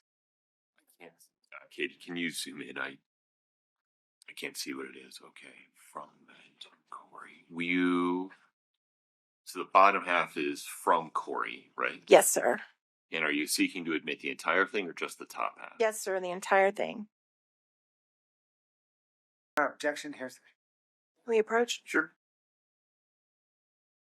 The state's hearsay objection regarding Kouri's side of this conversation is sustained. Without revealing what is in this email or commenting on what was said in the email, once you read this, plus the email that we put up on the screen that showed Ms. Richins did not have the $3 million available to rehab, is it your understanding as you were doing your analysis that there was never an intent to do a significant rehab on the Midway property? I understand that's kind of where she landed. Okay. Court's indulgence for just 1 minute. I'm very close. I do want to talk about one more thing before we wrap up, and that's this concept of valuation. Okay. You made a statement that a house is valued at whatever someone's willing to pay it for it, right? That's not just my definition. That's the IRS, and that's Okay. business valuation 101. Certainly, if I had 2 houses and I decided I wanted to give you one for a great deal because I think you're great, and I said, you know what, Miss Karrington, I'm going to sell you my house for $5. Doesn't mean that my house is valued at $5. It means that's what the value you put on my house or that I put on my house, right? That's the value that you put on your house, I suppose. Yeah, Right. Sure. And the county, every year we get a little letter from the county telling us what they think our house is valued at, and that's what they tax us at, right? That is the assessed value. That Right. is not what they actually think it's worth, but that's the assessed value. And it's kind of a rule of thumb that the county actually does us a break and usually values it way below what it actually is, what you could sell it for. Yeah, they at least in Salt Lake County, which is the county where I'm most familiar, they do it every 4 years, and they draw it from comps, comparable properties. Right. And so you're certainly not suggesting to this jury that the Midway mansion was only worth $2.9 million just because that was the purchase price, right? I think every indicator is that it wasn't worth a whole lot more than that. Do you know what it actually ended up selling for? I do. How much did it actually end up selling for? It was about 3.4 million. Matt Strong sold the note. It's a complicated transaction, but Matt Strong foreclosed on it. And wait, stop right there. He foreclosed on it after Kouri was arrested, correct? It was in the works already. I think the actual notice of default was filed shortly after. After Kouri was arrested. Right, like 4 days after, but it had been coming for many months. I mean, we have to look at the totality of the circumstance. She had defaulted on this many months before, and there were indicators that this was coming one So- way or another. If Kouri had been able to stay till the very bitter end when the sale was made, they would have made $1.5 million. No, nowhere close. What did you just say they sold it for? He sold it. He sold the note. So this, Not the note. What did they sell the house for? but this is part of the transaction. Okay. He sold the note to the current owners. So what that meant is he sold the rights to collect on this debt from Kouri Richins. And at the time, he sold that for $3.7 million. And then it went into the trustee sale because it was foreclosed. And the Harns, the current owners, paid $3.4 million for that property. So the current owners that live in it now bought that property for $3.4 million about 2 years after Kouri bought it for $2.9. Let me do the math. They bought it so she bought it in March of 22. I think it's a year and a half. Better. 18 months later, they made Somewhere like that. about $500,000 in profit. Flipping. No. Because they bought it from themselves. Okay. What was the purchase price that it was ultimately sold for? $3.4 million, but they bought it from themselves. I understand. Do you know the condition of the property when they bought it for $3.4 million? I do. Okay. Had they rehabbed it? No. So they hadn't done anything to it and they sold it for 3.4. And they also hadn't dealt with the Armored Corps of Engineers. So had they been able to do all that, it would have realistically sold for more.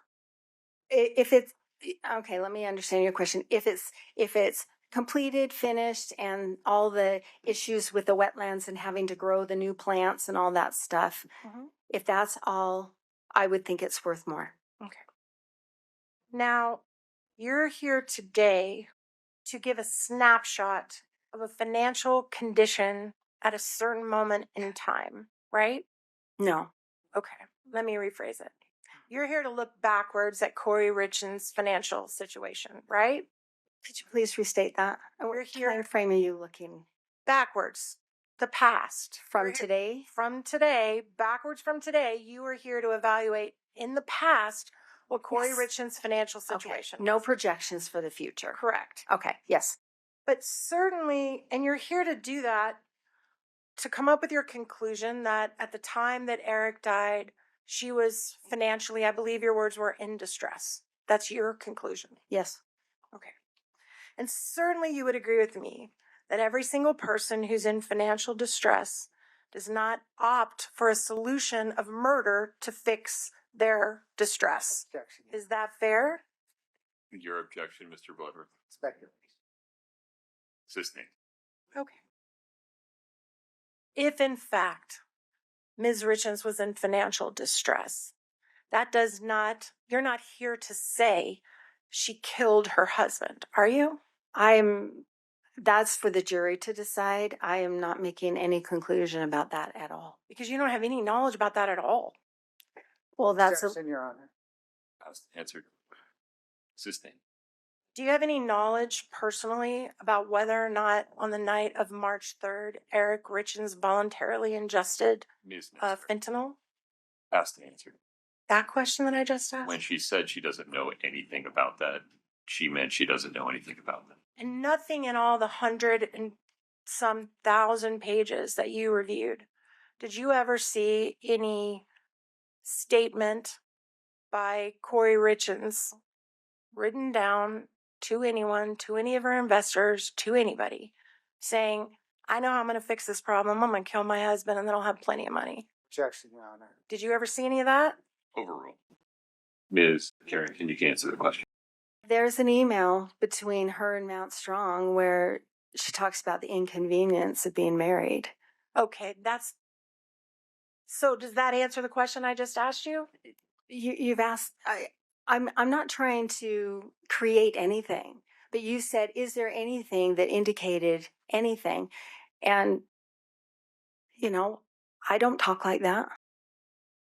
So apart from an email that she sent saying it was inconvenient being married, have you ever seen any suggestion in anything in writing that Kouri's financial plan was to collect on life insurance and pay all this money off? Have you ever seen that? To collect the life insurance and pay everything off. No. Thank you. Mr. Blunt. Thank you, Your Honor.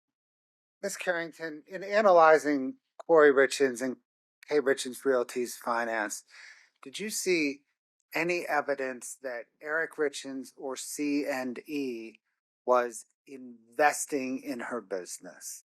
Not really. There's the Franson Lane house in Oakley where I can see some checks that were paid and they indicate a draw. So they're from C&E. They get deposited into Kouri Richins' bank account.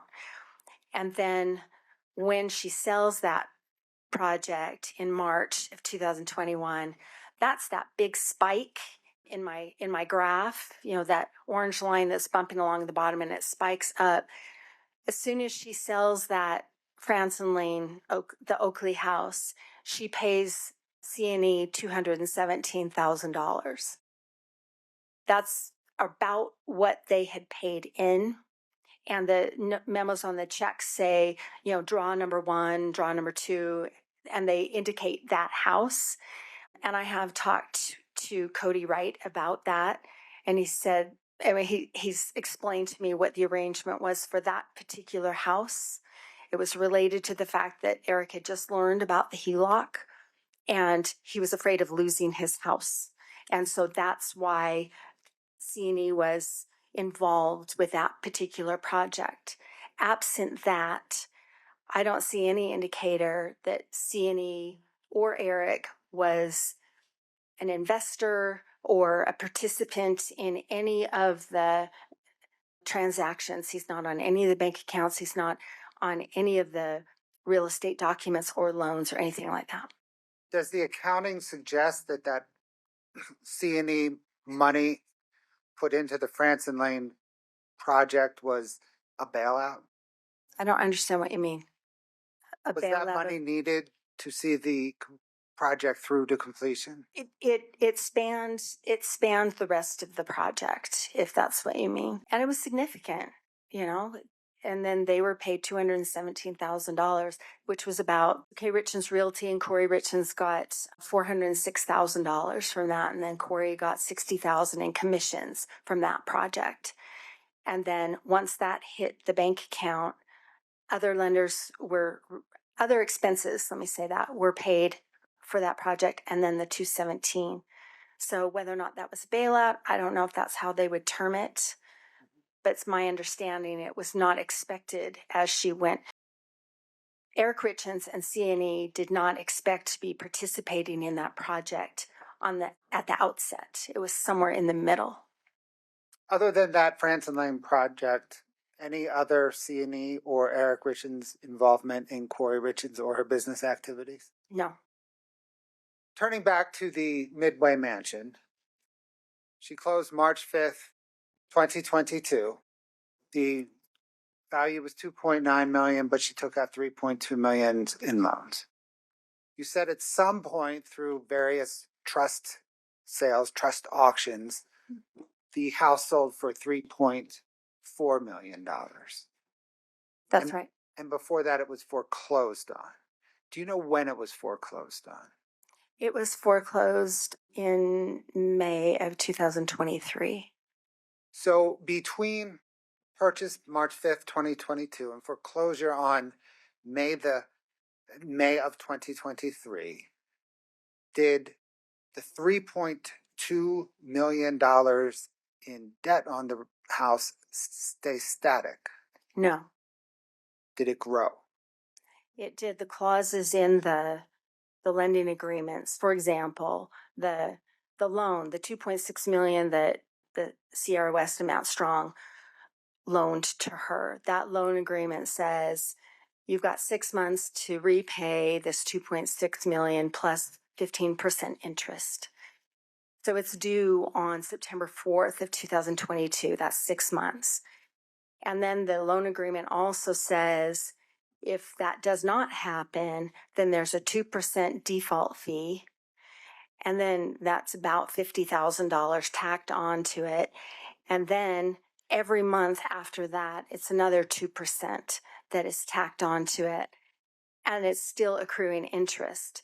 So, and it's capitalized, which makes a big difference. It's not just something else that's out there. It makes the loan principal larger. So that also increases the interest. And upon default, it goes from 15%, which is already expensive, to 28%. So the whole thing just kind of blows up. So at the point Matt Strong and Sierra West foreclosed on Kouri Richins, how much did she owe on the Midway mansion? Let me think back. I think it's about 3.8 million at that time that she owed, that she owed on that note and then it grew after that, continued to grow after that. Thank you, ma'am.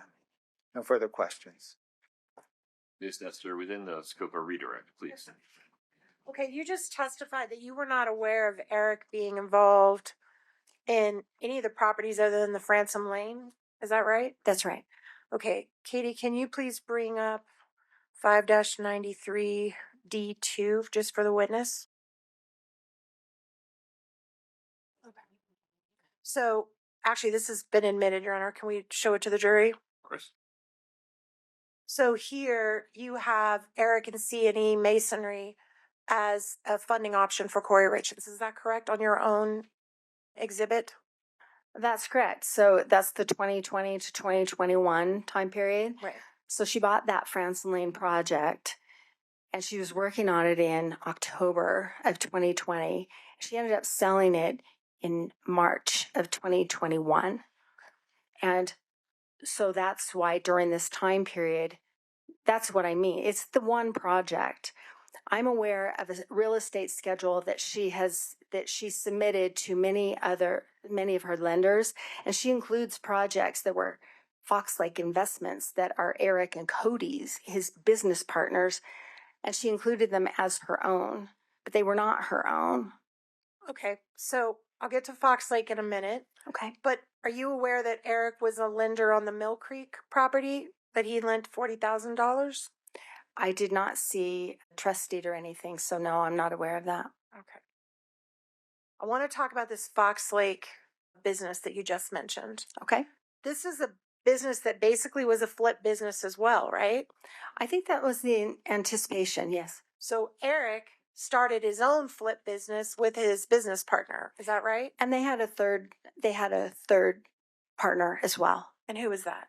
It's like BlackRock, and I'm sorry, I can't remember, but it's an LLC. It's a third party, not related to anybody we've talked about. So it's just completely separate and distinct. Okay. And do you know whether Fox Lake would have been a separate entity from CNE? I mean, like, were they a DBA or were they separate? Correct. Is that what you're saying? I have looked at that. I believe that they are separate, but So not sure. Did you evaluate Fox Lake and the value of it? The value of the company? Mm-hmm. I've looked at their bank account statements and I've traced their projects and they had nothing to do with Kouri Richins. Okay, but just bear with me. What was the value that you came up with on Fox Lake? Objection, Your Honor. Your Honor, please give me just a little bit of leeway here. A little bit. Go ahead. What was the value of Fox Lake? Okay, let me ask you to clarify your question. Are you talking about valuing their business? Just how much assets did they appear to have in your analysis of them? I know that they had a few projects, and I'm going from just their bank account statements and my 14 schedules that you have, the fours, those are every account I've looked at, and you can see that I have looked at them. The Fox Lake Investments, I know that they had a few projects. I really don't know much about them because they had nothing to do with the family, Eric and Kouri Richins. They had nothing to do with her. So if there's a prenup that prohibits Kouri from recovering any assets from C&E, it wouldn't apply to Fox Lake because Fox Lake's a separate entity, correct? Objection, Your Honor. Foundation. Sustained. Is Fox Lake a separate entity from C&E? I honestly can't remember. I know that they have a separate registration, but whether they are a DBA, a doing business as, so they're under the CNE, or whether they're separate. I just don't remember. Okay. And at some point, was Kouri Richins listed on the Fox Lake paperwork? I don't believe so. Okay. Did you check that? I did. All right. And you also mentioned that you strike that. I need to say also, she's not a signer on the Fox Lake account. On the bank statement, account. right? She's not. And did you, just to make sure on the accountings that we're talking about, did you ever account for cash? I'm sorry, which Cash on accountants? hand, like cash that the Richins actually had? I believe that the original inventory, but this is not in the confines of this case. Let me answer it this way. I understand that there was a safe in the garage, and I understand that there may have been a lot of cash there. That's outside of the scope of looking at the financial statements and things. So if someone testifies to how much cash was in that safe, that is not accounted for anywhere in here in your asset evaluation. No. Okay. And you also, I know there was like $10,000 or something in a backpack or something that was part of the search warrant. okay, And that cash isn't in here either. no. And also, I don't know anything about where it came from, whose it was. So no. okay. And also, did you account for Kouri Richins life insurance policies and their cash value anywhere in your asset evaluation? No, because she's alive. Okay, but you understand that some life insurance policies you can draw down out of, right? I understand what you're talking about, but I think So can you answer my question? Anywhere in your evaluation, No. did you include life insurance value that Kouri Richins holds on herself? No. All right. Did you also check on Eric Richins' life insurance policies if they were like whole life, where you can draw down out of them? they're not whole life. Okay, they're all term. Yes. And the dates of those policies, with one exception, all predated 2020 when he purchased those policies. Well, they purchased the policies in 2017, I think, Okay. except that last one. The $100,000 one. Right. Okay. That she got right before he died. Right. Yeah. That's all I have. Thank you. No, sir. Ms. Nestor, may we release this witness? Yes. Okay. Mr. Bloodwood? Yes, sir. Ms. Karrington, you are free to go. You're released from the subpoena. Thank you very much. Okay. Your Honor, can we approach on scheduling? Of course. Appreciate your patience today. We're going to recess for the day. As noted, we're going to start at 9:30 a.m. tomorrow morning. I appreciate your patience with my calendar. Same warnings. These require diligence, so please be thoughtful. You have to affirmatively avoid any information regarding the case. So please affirmatively avoid watching, listening, or reading anything about the case. Please don't speak about it. Don't let anyone else speak to you about it. And please don't do any research of any kind. See you tomorrow morning at 9:30. Please rise for the jury. Yes, thank you for the fine. And you're okay with the end of each week? Okay. Folks, have a seat, please. One administrative issue. This applies only to the state at the moment, but will apply to the defense to the extent that you put on a defense case in chief.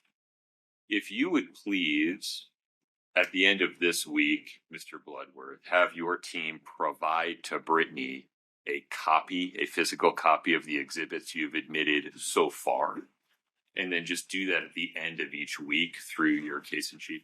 Yes, sir. Easy. Okay. And then once the defense is in their case in chief, if you would plan to do the same. That way we're not leaving it until the end. Mr. Bloodworth, anything else on the record today? Anything else on the record today? No, Your Honor. Okay. Ms. Nestor, Ms. Lewis, Mr. Ramos, anything else on the record today? No, Your Honor. All right. 9:30 a.m. tomorrow morning. Thank you for your patience. The court's in recess. Of course. What? We're off the record. Oh.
no, but the uh, um, um, um, um, um, um,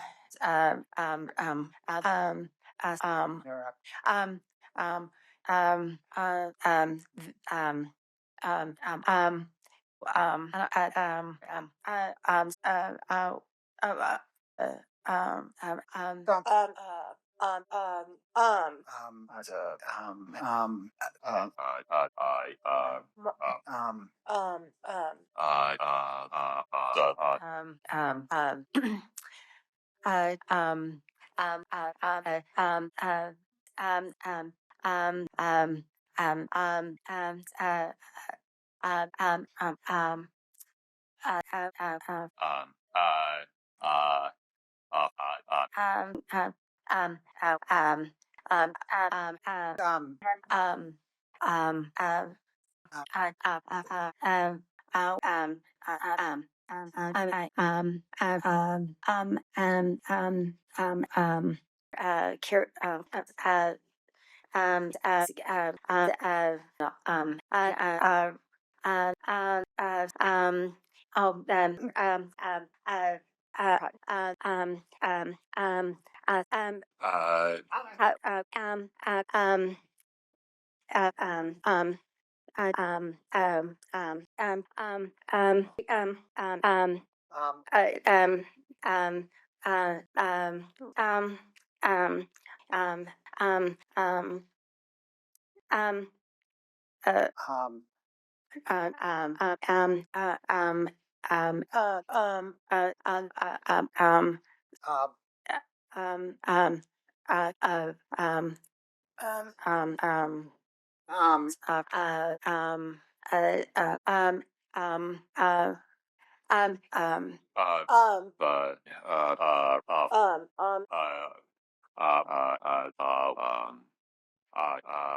so, slash, um, um, well, uh, um, um, um, um, uh, um, uh, um, um,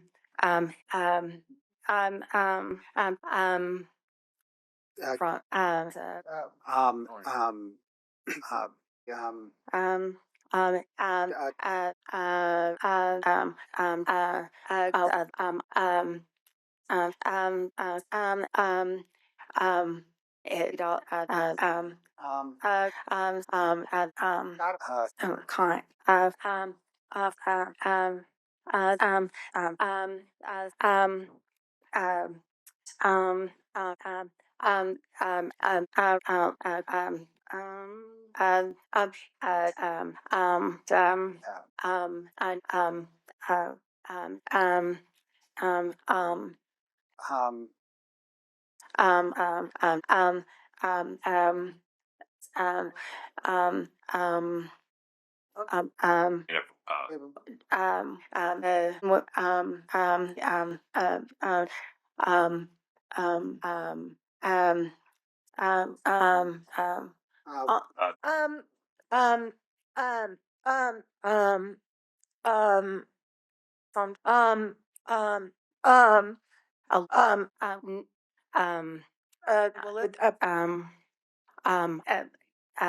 from